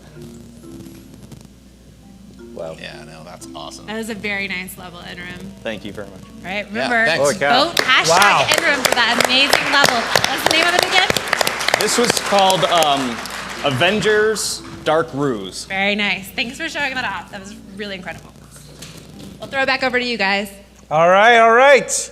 So, amazing toy box there from Enrem, one of our, Enrem's actually won a lot of our different Toy Box TV contests, but since it is Marvel inspired, we thought we would be joined here by Marvel's Agent M, Ryan Panagos has joined us. And what did you think? I mean, it's very Marvel inspired there. Yeah, no, that was great. That was super cool. A lot of little touches and like the knowledge of Marvel being sprinkled throughout. And really, I love when he dropped I used the Infinity Gauntlet and Thanos Imperative as reference. You know, no big deal. Yeah, MBD. Now, did you give him a subscription to Marvel Comics, the app? Marvel Unlimited? Yeah, the Marvel Unlimited app. Not as of yet, but he probably already has it. It seems pretty hardcore. It's just great. Something that was interesting too, John, you had pointed this out in the beginning, was the use of the new camera cut toys inside of the Toy Box 2.0 mode. So for those of you that don't know, and John can go into more detail, but we actually do allow players now to set up camera cuts in order to get kind of a little bit more of a cinematic feel to their toy box, whether that's enemy spawning or different things like that. Would you want to talk a little bit about that, John? I would have, but you just told him the Okay. So, I gave the tease. You give the meat. No, that's exactly what it is. We wanted to allow people to create the ability to tell the story. And so many times in video games, it's, hey, you need to open this door. You don't know where that door is in the level. Here, let us cut over to that. You know, so you have both the text as well as the ability to show the thing that you want them to understand at the same time. So, Ryan, question for you. Yes. And if you guys don't already, make sure you follow @AgentM on Twitter. That's Ryan's official Twitter handle. What would you like to see in terms of one of these toy box artists recreate a story from maybe a comic book or one of your guys' many different TV series or cartoon series they have? What would you like to see? I think it'd be cool to see a take on Civil War, which was a big series we did about 7 or 8 years ago. Yeah. And it was Cap on one side, and Iron Man on the other side. And they're fighting for ideals. And I think with all the storytelling capabilities you guys have put into Disney Infinity, it's just I think you could do something really cool, and you have a lot of great characters, and you can then incorporate, because I'm a big Disney fan too, so you can incorporate like Donald being on Cap's side, and like, you know, having Wreck-It Ralph just come through and do some fun stuff. Like, I think there's a lot of cool little touches you can do with that. The Disney Marvel Civil War. Yes. Oh God, that's even better. That would be a lot of fun. A lot of fun to do. So we'll take a couple more questions from you guys. Remember, you can ask in our Twitch TV stream, or you can ask on Twitter at Disney Infinity. We've got a question from Hardware Hoser that wants to know, can you explain how the figures work with the new skill tree inside of the game, John? Yeah, so the skill tree, you start off and you'll have a character that has no level when you first get them. And as you get levels, you unlock skill points. And so each level you get more and more skill points. And then as the skills, you can only buy skills that are adjacent to each other. So there's kind of a tree, if you will, that you have to go down through. So as you get skill points, they also get more expensive, kind of as they go out. So expensive in terms of skill points. There's no in-app purchases for skill points. No, there's not. You earn them with your skill points. Just through your clearing the leveling, air right there. and then you go ahead and buy those as you move through. So that's where it comes down to. Even though you're a max level character, you don't have enough to buy all the different skills, but you can buy different numbers of skills if you want a bunch of cheap ones versus all the expensive ones. You kind of get it. You make your own choices. It's great. Can you change? Like if I like this one now, but I want to try this one later. Yep, you can go through and respec your character so that you can really feel all the different kind of things that you could be. That's cool. All right, so it looks like everybody's set up. Next, we're going to go over to MrMonki. So, Allison, take it away. All right, I'm over here with Dr. Logic8 and MrMonki. And before we get started, I just have to say that your username is one of my favorites to count down. Oh, yeah. And coming in at whatever number it is, MrMonki, I can't help but smile. So, let's see what you've created. Yeah. What is your level about? My level is about training facility for SHIELD agents. Okay. And so basically you start off from a hub world where you can just jump into different worlds. What is that you're using? Like jetpack? Or? Yeah, it's a jetpack basically from awesome. the first version. And so each door has leads you to another area dedicated to one of the Avengers. Okay. And yeah, the first one will be the Iron Man challenge. Okay, so you have different challenges themed off each of the Avengers, then? Yes, at least I Cool. try to. Okay, that's not so good. All right, so let's try to find where we're going. All right, so you can see what other challenges you did. So we'll load up Yeah, I here. hope this will work from the loading screen. Yeah, it should. So as you were going through the toy box, what were some of your favorite new features? I have to say, I don't know, there were so many features, but in this particular toy box, I ended up using a lot of doors. Yeah. Because I kind of like the idea to connect toy box with each other. Yeah, so basically the doors and maybe also some of the different game modes with the discs. For example, the dungeon crawler will be one of my favorites, but I didn't have time to play it yet, though. Yeah, you were a little busy last night, huh? Yes, definitely. So Right. this works now, but it's not the starting point, but that's not a problem. Don't worry, let's go back to the beginning because Yeah. what you did now is really cool. This looks Yeah, it's- really neat. It's basically inspired what my mentor did. So, yeah, what a coincidence. Okay, So, never- this is the What use is of the remote and remote controller. Oh. And nice. you can basically just try to avoid any obstacles. And how do you use it for like moving the ball to the right or to the left, or? I forgot the name of the toy. It's called a weather bane. Basically, it's a Okay. toy that applies forces to all the Wah, objects wah. of one kind. So basically, it's using forces for moving the ball. So by pressing, for example, square, he activates the weather bane that makes the ball go to the left, and so on. Back in my day, you'd have to put in 25 more cents to keep playing this game. Oh, yeah, it's inspired by classic arcade games. So basically, I just wanted to look like some sort of inside of a computer, so you could theme it like, I don't know, just rebooting Jarvis or something like that. Dangerous. Yeah.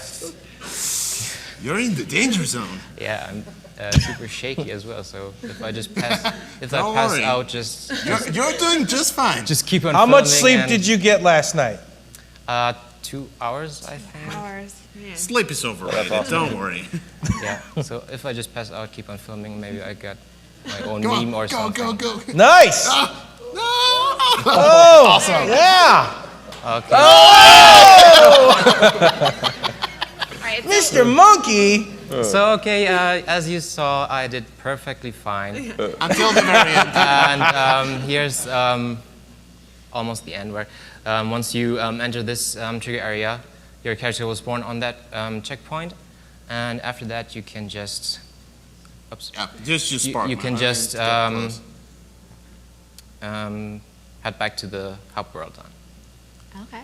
So who's next? Which Avengers Challenger are we going to see? Next one would be, I'd say, Hawkeye? the Hawkeye, yeah. All right. Hawkeye challenge. And also we're going to show you something really neat, which is also one of the power discs. Oh, nice. Yeah, Okay. it's what's actually MrMonki's favorite. Yeah, I think the Lola vehicle is pretty awesome because it's both a car and a flying vehicle. So whatever game type you want to have, you can always use this one. All right. So yeah, just for you guys didn't seen it yet. So basically, you have a car. That's no just simple car. And then, yeah, sorry. Who's that, Agent M? And then you can just press triangle, and then you have like That's a cool. flying vehicle. Yeah. That's also- really cool. And also yeah. I see that you're using Star-Lord. Yes. Why It did you makes sense decide the to music use change. him? Because he's level 20. No, basically yes. Did you level him up or? Of course I did. Yeah. No, not really. He's already level 20, and I just love his special move. Yeah, okay, we'll see it once we get to the Hawkeye area, but also Yeah. he has the best dance moves. I mean, he showed Ronan, so... It's true. And we saw those earlier with PirateSteven. Oh, yeah. Now you said that Star-Lord figure there was already level 20? Yes. That must have been one of mine. Oh, I'd like that back when you're done playing, please. Is it? So, All right. Yes, oops. Whoa. Yeah. Yeah, that was an unexpected surprise. So the Hawkeye area is basically some target shooting, where you have on the first floor, you have the, what's it called again? Slingshot. The slingshot, right, where you can shoot at the targets. And you will get to the second floor. Mm-hmm. And usually it should be a object generator, but that's not. No, the thing is that the object generator creates the object after you're clear all the the targets on the first floor. So it's an incentive to not just go Yeah. up and, hey, I won. Right. So, and then basically on this floor, you will just use your, it should spawn a paintball gun afterwards. You can just go for all the targets. Hey, and what is that one on the right? Yeah. Yeah, that's a new kind of breakable wall. I think there was wood, metal, and stone. I don't know. Well, but yeah, they're breakable But and they're they're great. breakable and have different types. Yeah. So once you press this button, you have also some movable targets. Oh, very nice. Yeah, those are the aim drones. Yeah, that's what I'm aiming for. Ha ha. Oh, you got another comedian. So once you've Nicely done. finished this, you can. You do a celebration and you're like the new Hawkeye. Fun? You're the new Hawkeye. You Yeah, shot yeah. everything. You passed Hawkeye's challenge. Yes. So that was basically Hawkeye's challenge, and next one would be Captain America. Okay. Okay, I'm So intrigued. when you were thinking about challenges for each of these characters, how did you come up with what you wanted to do? I tried to figure out something that was kind of characteristic for them. for example, the shooting for Hawkeye, the, let's say technical stuff for Iron Man, and for Captain America, I decided to build a defense game, so where you have to protect a beautiful lady with super long legs from many waves of enemies. Okay. Oh my. What a gentleman. Sounds a little bit different than most video games. Whoa.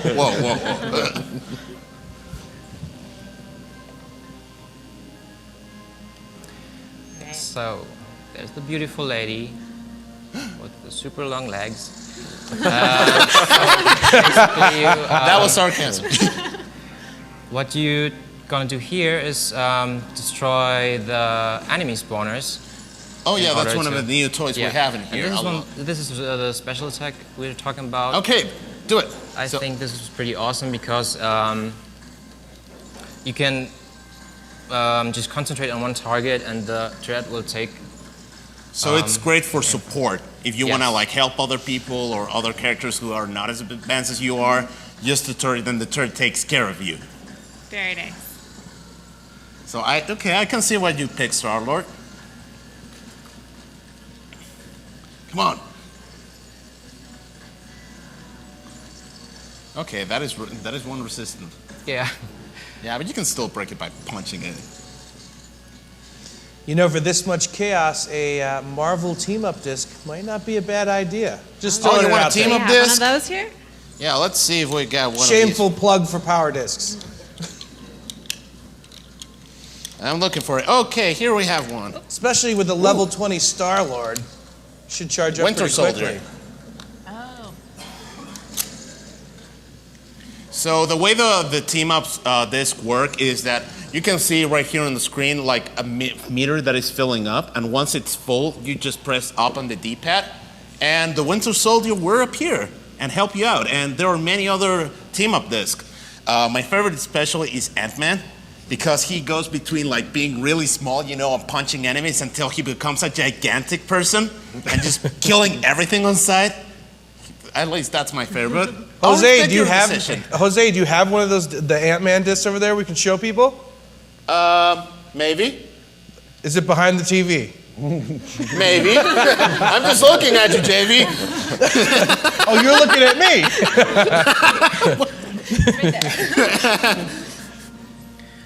All right, so you passed that challenge. You passed Captain America's challenge. What's left? So what's left? Basically, I have had Black Widow challenge. Okay. It was a 2D platformer, very basic, and I love to use the invisible barriers because that's awesome to have when you have 2D games. It keeps you on the plane, keeps you from falling off when you're going through a side scroller. Something that happened all the time awesome. in 1.0. Yeah. This one very handy. Yeah, so basically what I did last night when my concentration... Captain America. Yeah, that's what happened last night when my concentration was gone. I accidentally override that with... It happens in the middle of the night. That's what the undo button's for. So, basically this will be the last part. It's dedicated to Hulk, his Smash Arena. Uh-oh. Where you have to defeat enemies, basically. All right, so now if we wait up for a few seconds, it might be a good idea to have, you know, the Winter Soldier help you out. Okay. But now, just do your thing. Okay. So we're in the Hulk Smash Arena right now? Yes. This looks like trouble. It's a bit small though. I plan to make it bigger, but... looks like compact trouble. Yeah.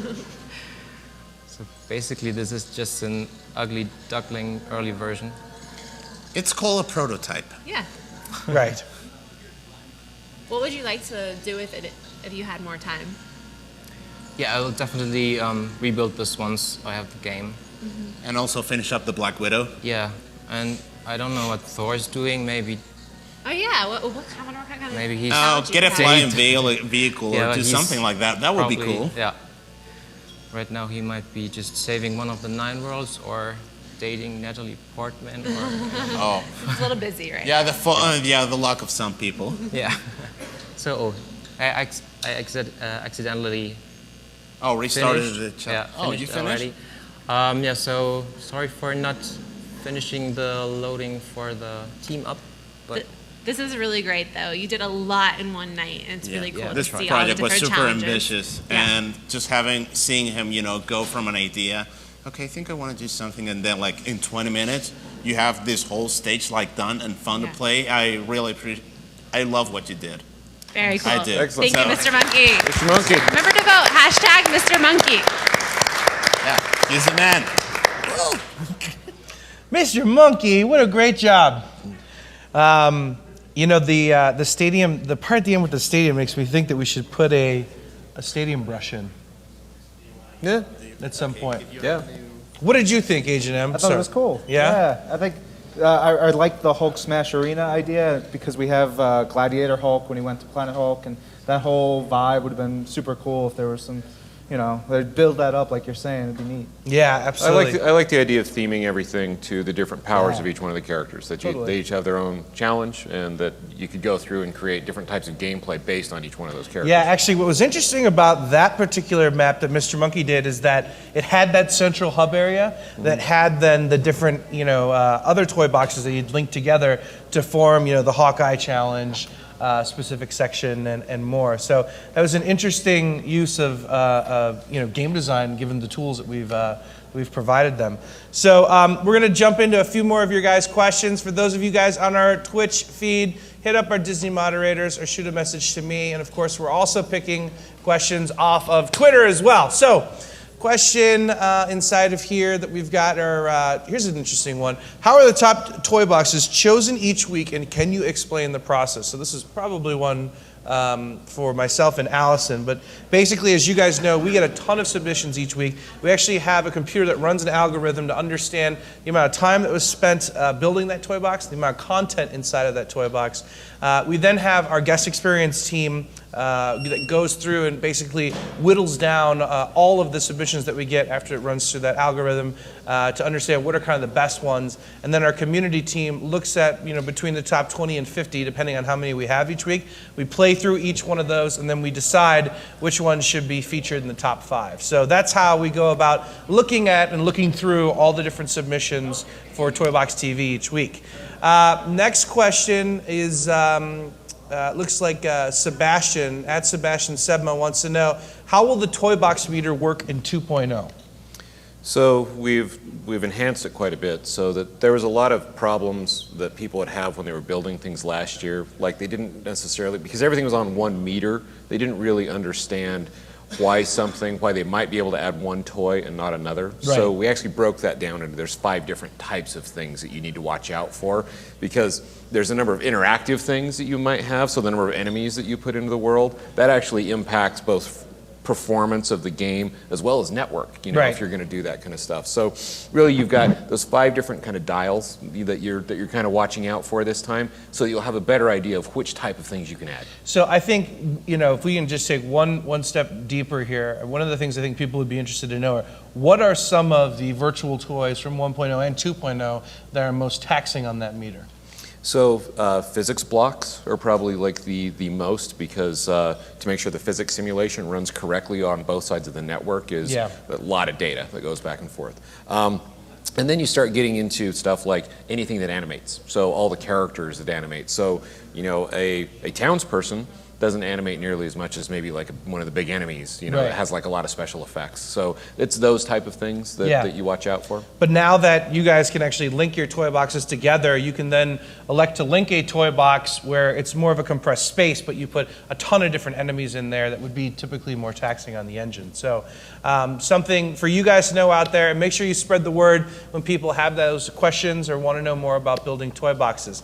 So we are ready to go over to our next toy box artist that's a part of Jose's team. Allison, take it away. All right, I'm here with Erdaddy3, who came all the way from Spain. And Erdaddy3 is actually twins David and Diego. So guys, we are so excited to see this level. You guys have been working very hard on it. And I remember last night I came over and I was interested in seeing how 2 people work together on a level. and you had drawings here. Can you tell us a little bit about what you were doing? Oh, well, we are doing a toy box. We get inspired by the final part of the Winter Soldier. And so one of you was drawing, right? And one of you was building? I was making some drawings, and my brother started building the stuff. So, yeah. And then the two of them started building, and just the way, like, without saying anything, they just start building quickly. I don't know if you people are human or from Skynet. I really have no idea. But you did it, everything was like, whoa, I'm scared and awesome at the same time. These two work together really well. So let's see what you guys have come up with.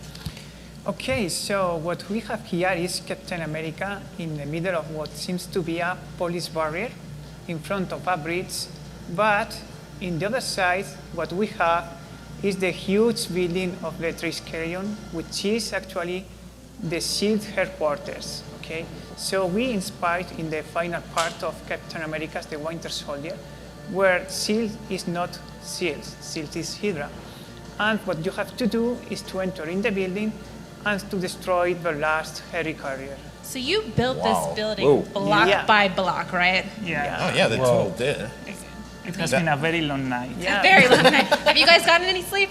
No. No. The sleep is overrated. Oh, yeah. We had a bit of jet lag, so there was not any problem. So the building is huge. I have to say that we ran out of blocks, so our block meter is full. We cannot add any one block in the toy box. So like always. Yeah, like always. Memory is always. You push it to its limits, right? Yeah. Your building style. It's very cool. So when we start, we have experiment with several new features of this toy box. So for example, if the Captain America tries to run away. Oh. Yeah. Oh, don't run away, coward. The world needs you. Yeah, that happens when you try to run away from the action. This is a very cool new feature, the text, because it allows you to tell us a story in your toy box. So we have used it in our toy box. Yeah. We also have here a question mark and below the question mark there should be a SHIELD agent, but it seems he's in vacations or something. He's shy. Yeah. So here we have the text that the agent SHIELD tells to you, so you have to enter the Triskelion. All right, then. You're able to set up your story, not just in the description of your toy box, but within the toy box. Right. Yes. Yeah. So okay, let's then try to go through the bridge. Yeah, See what happens. So we start through the action. The bridge is plenty of turrets and enemies, and we have used is the new camera angle to simulate this view, which is pretty cool for this kind of games. Okay? Yeah, isometric camera. You are not a good player. No, not at all. No, don't worry, we still love I beat better than I play. I am sorry, guys. I will die a lot of times, but... Come on, you can do it. Yeah, I will try. Don't believe in yourself. Believe in me who believes in you. Okay. There are also some invisible barriers here or blocks that don't allow you to jump to the river, so you have to cross the river, the bridge. Here we have another nice feature, which is the glowing that points where is your character behind the solid wall. So you're underneath the bridge right there, but you're able to see where you are with the glowing. It's really cool. Yeah. So that's a camera angle. Yes. Yeah. Mm-hmm. All right, now let's try to get to the bridge. Yeah, we will try again. Okay. We believe in you. Got this. Yeah, just run. Yeah, I will try, but this is coward, okay? Yeah. There you go, dodging. Don't worry, we understand. So we are at the end, and here we have another question mark. And there should be another SHIELD agent. That tells you that you have to find a key to unlock the Triskelion main door. So the Triskelion main door is there behind that barrier, and we have to find the key, which is in the building that was just behind the Marvel agent. So we have to climb the building. Okay, I will climb. And what we have here is a door, which uses the new door system. And this is very interesting. This is very interesting because we can implement logic to continue the main story from another toy box. Okay, so what we have is the satellite toy box. Satellite receiver. Satellite receiver So you were maxed out in that toy box, so now you're able to extend the story into another toy box. Yeah, but the point is that you are blocked until you finish the content of the new toy box. So it's very nice because you can send signals between toy boxes and you can create a main history. That's just a regular office. Yeah, that's a regular office. We have a lot of SHIELD agents here. Hydra! Okay, so we have to find the key to continue. Okay, so look at this. This is the key. We take it and we can go away. So we return from the same door. So now you've got the key. You're on your way back. Yeah. And what's going to happen? This is a very cool feature, and I think everybody has used the doors and the interiors in their toy boxes. Yeah, it's very good. It has been a very popular feature from Disney Infinity 2.0, and I love it. Yeah. I love it. Yeah, honestly, we were also surprised, like, okay, this is gonna maybe cool, but maybe some people are gonna be more excited about the new toys or about, you know, the vehicles, but just seeing the popularity that at this summit, you know, the doors and the interiors have had, it's just been overwhelming. And that's sent us, you know, a very positive signal, and also like, okay, let's try to focus on this to also teach the community. So we're going to be also doing tutorials, video tutorials on YouTube, okay, on how you can do all these kind of cool new features. That'll be really great. Yeah. It really allows you to take your building to the next level and build something even bigger and a very big experience.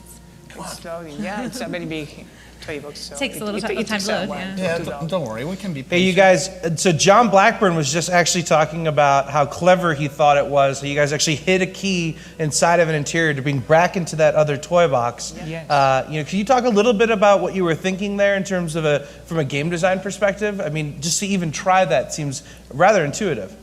Well, I think this allows you to create some kind of role games inside the toy box because you have objectives and you have to find collectibles and between the different toy boxes you have in your main toy box. Okay, so now you see that the building is open, and that's because the way the satellite receiver works is that in the interior, once they pick up the key, they broadcast a signal, signal 1, and then when they get back, oh, signal 1, what does it do? Throw down the barrier. Now that's how you can communicate between all the different levels in the toy box. So that's how they did it, so you can do really cool stuff. Okay. Yeah, let's go in that door. Yeah, so the door is open, so we are going to enter the Triskelion building, which is huge, okay? So there are some turrets in the way. I will try to avoid them. Just skip them. We know you're a bad player, but you can do it. Let's see if I can do it in time. Oh! Just in time. It's called a close call. I know. Let's see if I appear dead or not. Maybe I am dead inside. Oh, no. I think you made it through that door. Yeah, I think you can. If not, well. I see dead people. Let's see. So what we have now is the interior of the Triskelion building. We could not reproduce all of the building because we didn't have time. So what we have done is several rooms just to see and to explore the possibilities of the interiors of the new feature of Disney 2.0. Yeah, there are a lot of cool items for the interiors. We have. What were some of your favorite items that you were able to place inside of here? This one. Oh yeah, the Captain America shield. And also a cool thing that this has is that all the townspeople that interact also have like their own behavior. So if they see the Cosmic Cube, like go to it and be like, ooh. Now, there's something that I think is important that we pointed out, and I had some questions on Twitter about not too long ago. So you are able to spawn enemies inside of interiors. Oh yeah, we have to explore how to do it because you cannot put enemies directly. You have to do it using the web generator, okay, which is a toy box, which is a toy which is here, okay, like this. And you have to use several locator toys to tell the web generator where to pop the enemies. So let me check if I can go in Spark mode. Spark mode, yeah, just to see how it works. So you can see that small blue bubble, which is at the left. That is a locator item. And in the in the left corner, we have the wave generator item, okay, which is this one. So we tell the wave generator to spawn enemies in all of the locator items we have spread in all the building. So it's pretty nice, and it's pretty easy to spawn enemies inside buildings. Also, it's not directly, you can do it. Yeah, and also is cool is the fact that now, if you want to spawn multiple enemies, you can just do it with one logic action instead of creating one logic action for each and every single enemy. So it saves a lot of time. Let's go up. Yeah. All right, let's. So we go. So where are up we the headed building. now? Well, Looks like we're going upstairs. Yeah. No, we don't have stairs. You can see all the details of shield. And a robot. Yeah, we have several enemies in the building. We have to clean them. Do we just level up Captain America? Well, Is that what just happened? I think it's maximum level. Yeah. Yeah, he just leveled up. Ah, congrats! Good leveling up your Captain America, guys. Level 2, I think. Come on. Cool. Only 18 levels to go. So we have very cool stuff here. We have also the Loki wand here. Whoa, nice. And a lot of cool shield stuff. That's very detailed. nice. So now we are going outside.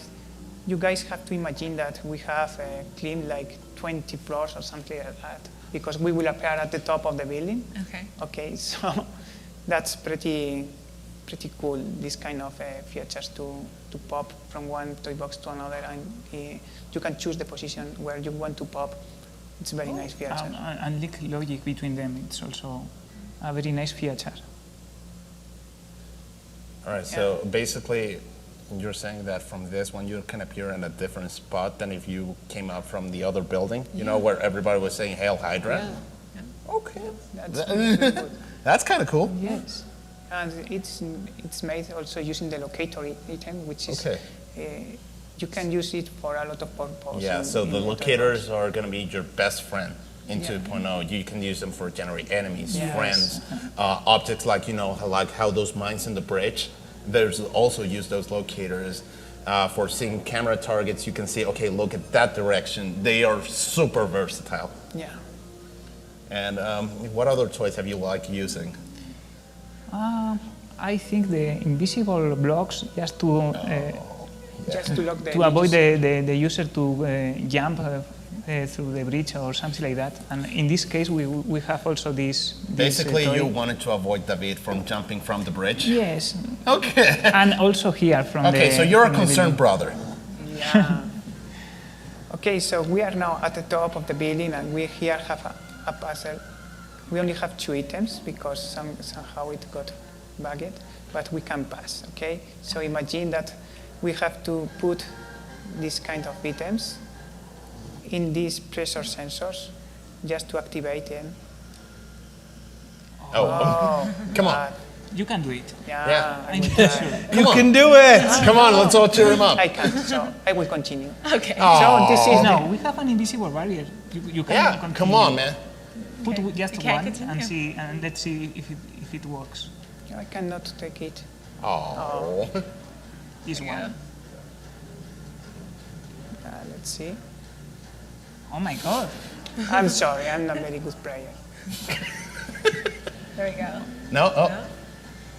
Well, we can pass. Okay. We cannot pass. You set up a barrier. You shall not pass. Let's see now.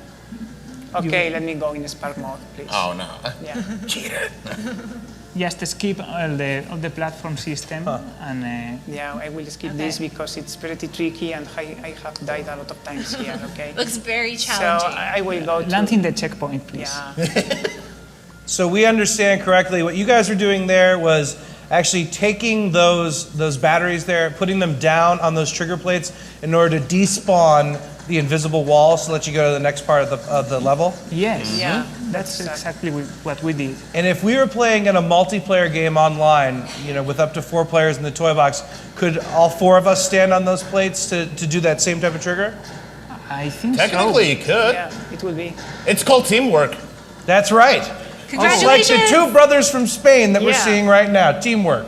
The Earth was saved once again. Just the scale of this, and for the short amount of time that they had, I'm really impressed, man. I'm super happy of you. I'm proud. Thank you very much. Yeah, and this building, just the fact that you custom built that, it's block really by block. incredible. Yeah, block by block. It's All right, huge. guys. Incredible. Vote or daddy, hashtag or daddy3. Holy cow. Throw it back to you guys.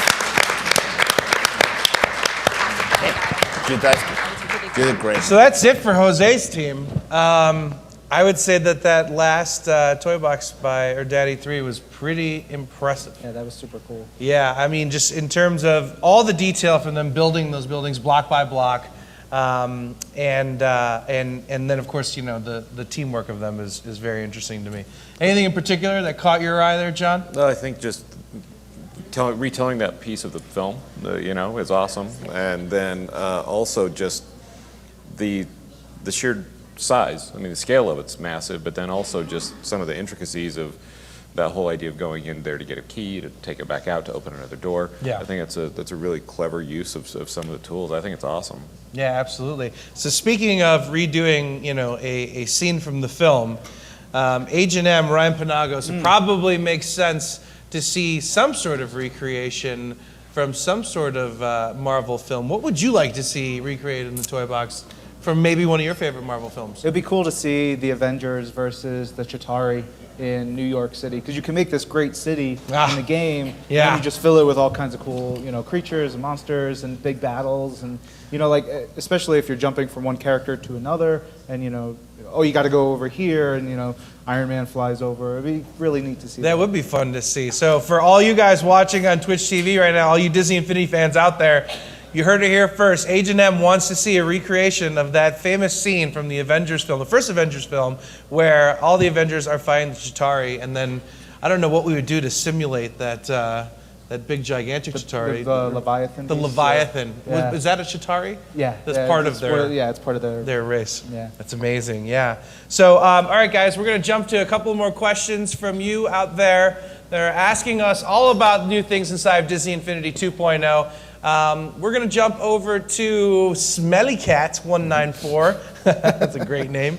Who asked the question, what kind of involvement do filmmakers have in creating power discs and figures? Specifically, Alex Hirsch, who, for those of you that don't know, is the creator of Gravity Falls. John, do you want to take a stab at this? So a lot of the when we start talking to a lot of the different filmmakers inside the company, sometimes we don't have enough you know, just production bandwidth to make like a full play set, sometimes not characters, and so some of the different filmmakers have actually approached us and said like, hey, I love the game, I play with my kids, I'd love to be involved. And so in the case of Alex, I mean, it started over Twitter. Yeah. Actually, I remember a lot of you guys out there had said it would be super cool for Gravity Falls to make an appearance inside of Disney Infinity, and we had actually, I actually tweeted at Alex, who said, you know, hey, let's get together and blow some nerds' minds, I think is the way he put it. And then that week, actually, at Disney, we went and had a meeting with him. Yep. You were there, and Jeff Bunker was there as well, and that's actually what kicked off everything Gravity Falls related inside of Disney Infinity 2.0. So we definitely listen to what you guys are saying, so always make sure you reach out and let us know. How about you, Ryan? Maybe talk a little bit about what it's been like, or what it's like with Marvel working with our team, and how it's been, you know, bringing all the different characters in, the different play sets. I mean, it's awesome because we're so involved with everything that we do. Like, we have a creative committee who works on the movies and the TV and the comics, and you know, the minds are brought together to make sure that everything is true to our characters and true to the vision for Marvel. And it's great because you guys are so into that, making sure that we can come in and provide feedback and make sure, hey, this does feel as Marvel as it could and it should. So it's great. People are super excited. Yeah, we've been having a blast working with you guys. I remember when we were working on the design for our collector's edition, our Sony exclusive collector's edition, we had brought in and shown Joe Quesada in New York, and he had said, "This is totally awesome. Can you guys just do me a favor and send me one of these?"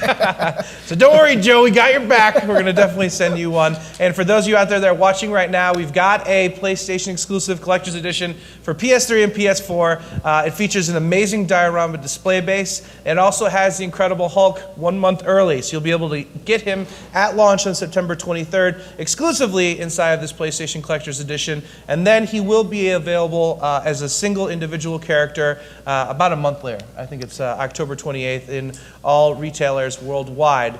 I believe we are ready to go. We're getting the thumbs up signal. So now we're going to switch over to Tyler's team. First up, we've got KevinB. Allison, take it away. All right, I'm standing here with Ty Force, and we're going to go through his team. This is KevinB, and Kevin's going to show off his level. We've got Rocket Raccoon all ready to go.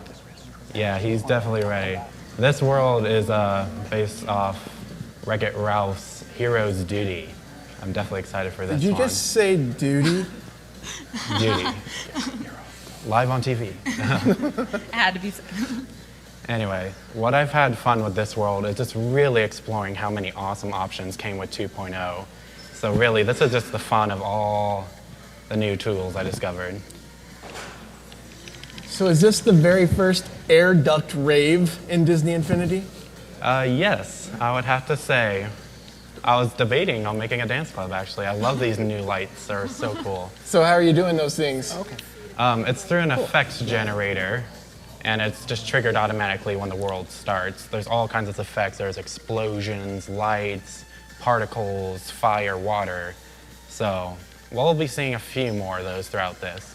Obviously, we can see here there is no way for a little raccoon to get up there without all that hazard. But if we see this wall, it looks kind of funny. So let's go ahead and find this nifty little tool. All right, so what's this? This, I discovered, is the platforming gun. It is probably one of the coolest new features I've seen so far. Wow, so you're able to shoot your own platforms out to jump on?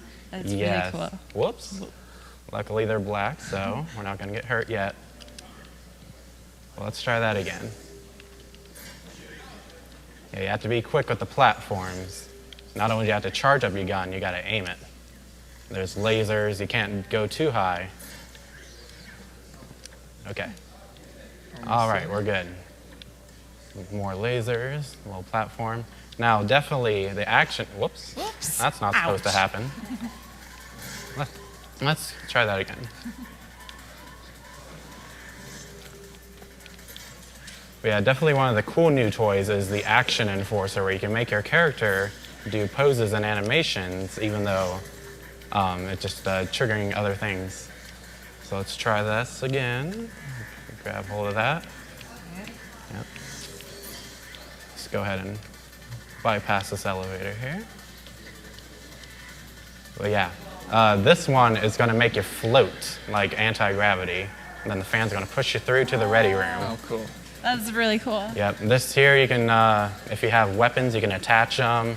And let's go ahead and, we don't need the platforming gun anymore. Okay. Go ahead and get his guns out. We also got Calhoun's gun we'll be using here in a second for Hero's Duty. And so that's actually a power disc. Yes. All right, and then we see the crazy Cybug sky. That sky is really cool. Yes. What did you think when you first laid that down? I was just amazed. I mean, the music, it's just intense. You want to battle. Yeah, and I discovered my rocket was level 20 as well. So these guys just will not stop. You gotta destroy this enemy generator here, which kind of looks like a Cybug egg, in a way. So let's go ahead and use his super move. Very awesome. I also have it triggered here, because, you know, some people say, oh, I don't want to fight 20 robots. I do have a large barrier that goes all the way across here. It's not loaded right now, but it's triggered by a replayer, and it'll go all through here. Okay. So if you go to it, it will definitely won't allow you through. Let's go ahead and continue here. Let's try out Calhoun's blaster.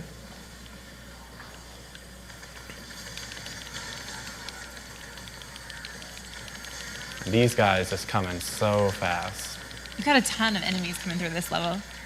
Yeah. got kamikaze drones, they blow up at you, stunners. Yep. It's always a bit easier. Go ahead and pull out the big weapons. There we go.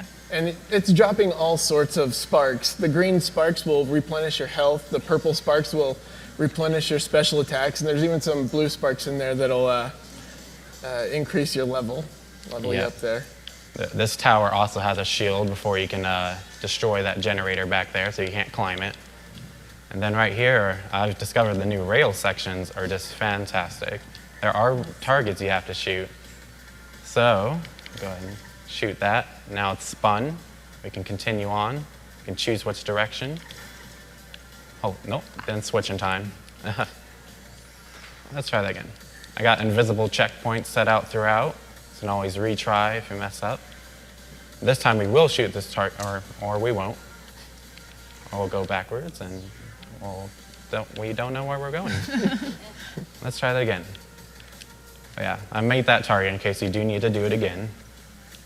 And again. Good thing there's a checkpoint there. Yes, yes. All right, let's try that again.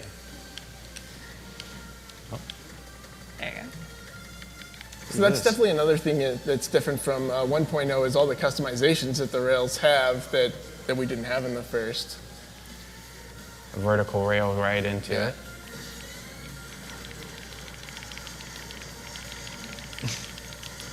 That looks like a fully leveled up Rocket Raccoon to me. Level 20. Whoa. Oh. That's all right. I think there's a checkpoint at the top too.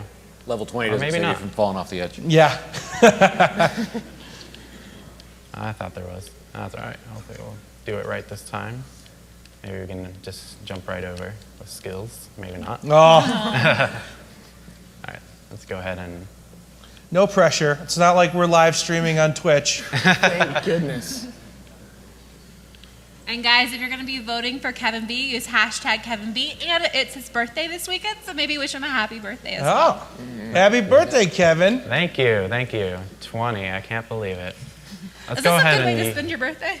This is the best way I've ever spent any birthday. All right. I just used the special ability, and shield's going to help us out. Oh. Maybe. I don't know. Maybe I have to complete an animation to do it. But yeah, I got the healed helicarrier strike ready. Massive, my man. Peace That was out. awesome.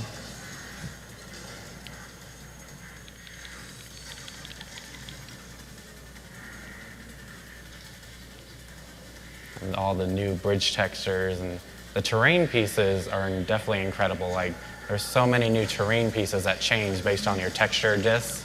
Iron Man has like all kinds of holograms, and right here we got Hero's Duty has all the broken sides. This is our kind of final platform here. We just got every type of drone-based enemy there is in the game.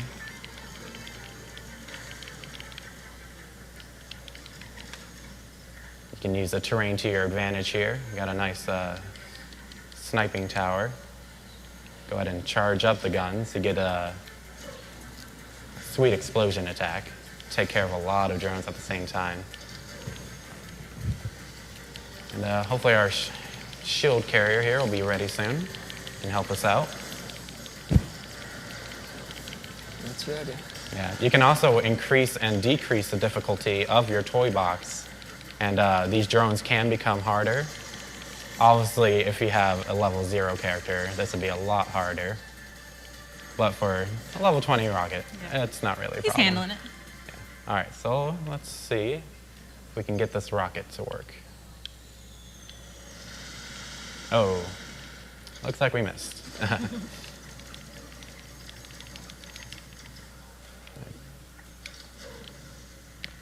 Go ahead and get rid of this here. We got some frost giants coming out to finish it up.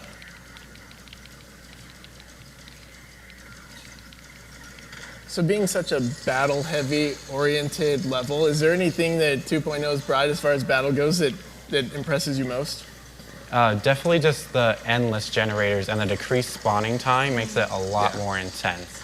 In the original, you could set it to a repeater, but even so, they wouldn't respawn I think it was every 5 seconds. This one, you can even set it 0. You can have 20 enemies come down at the same time, just be absolute havoc.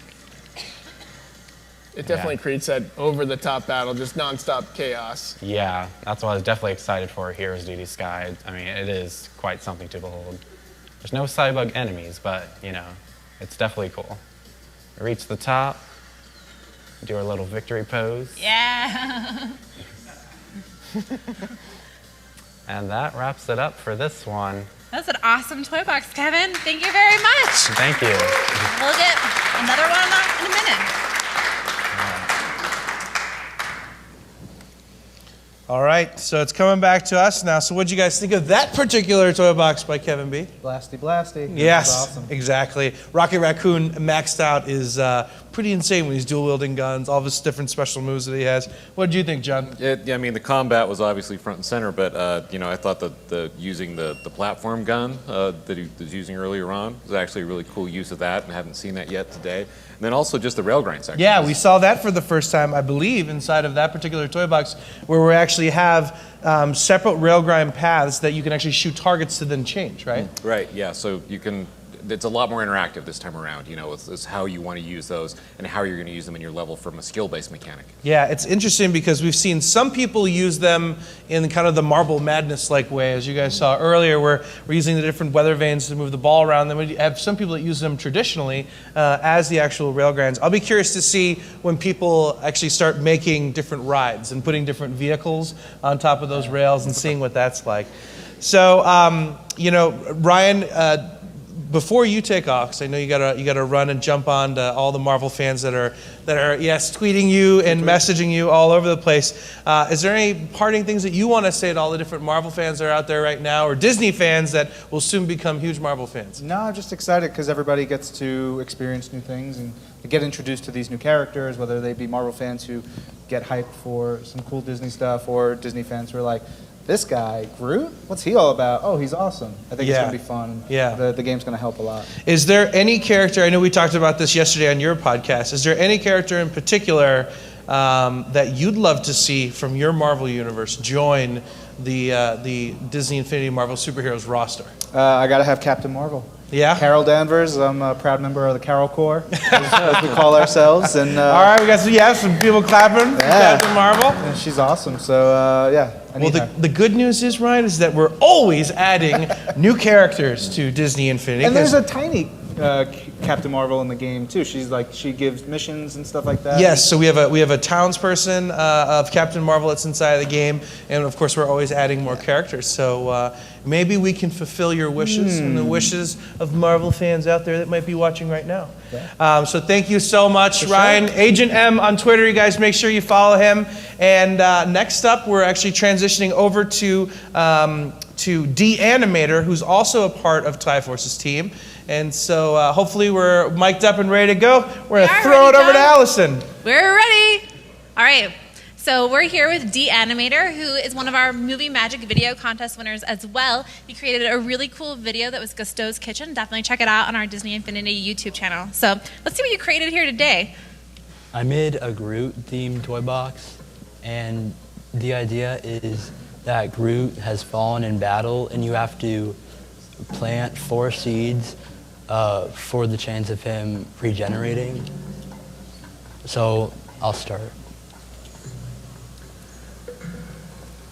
So it looks like you've got some platforming going on here.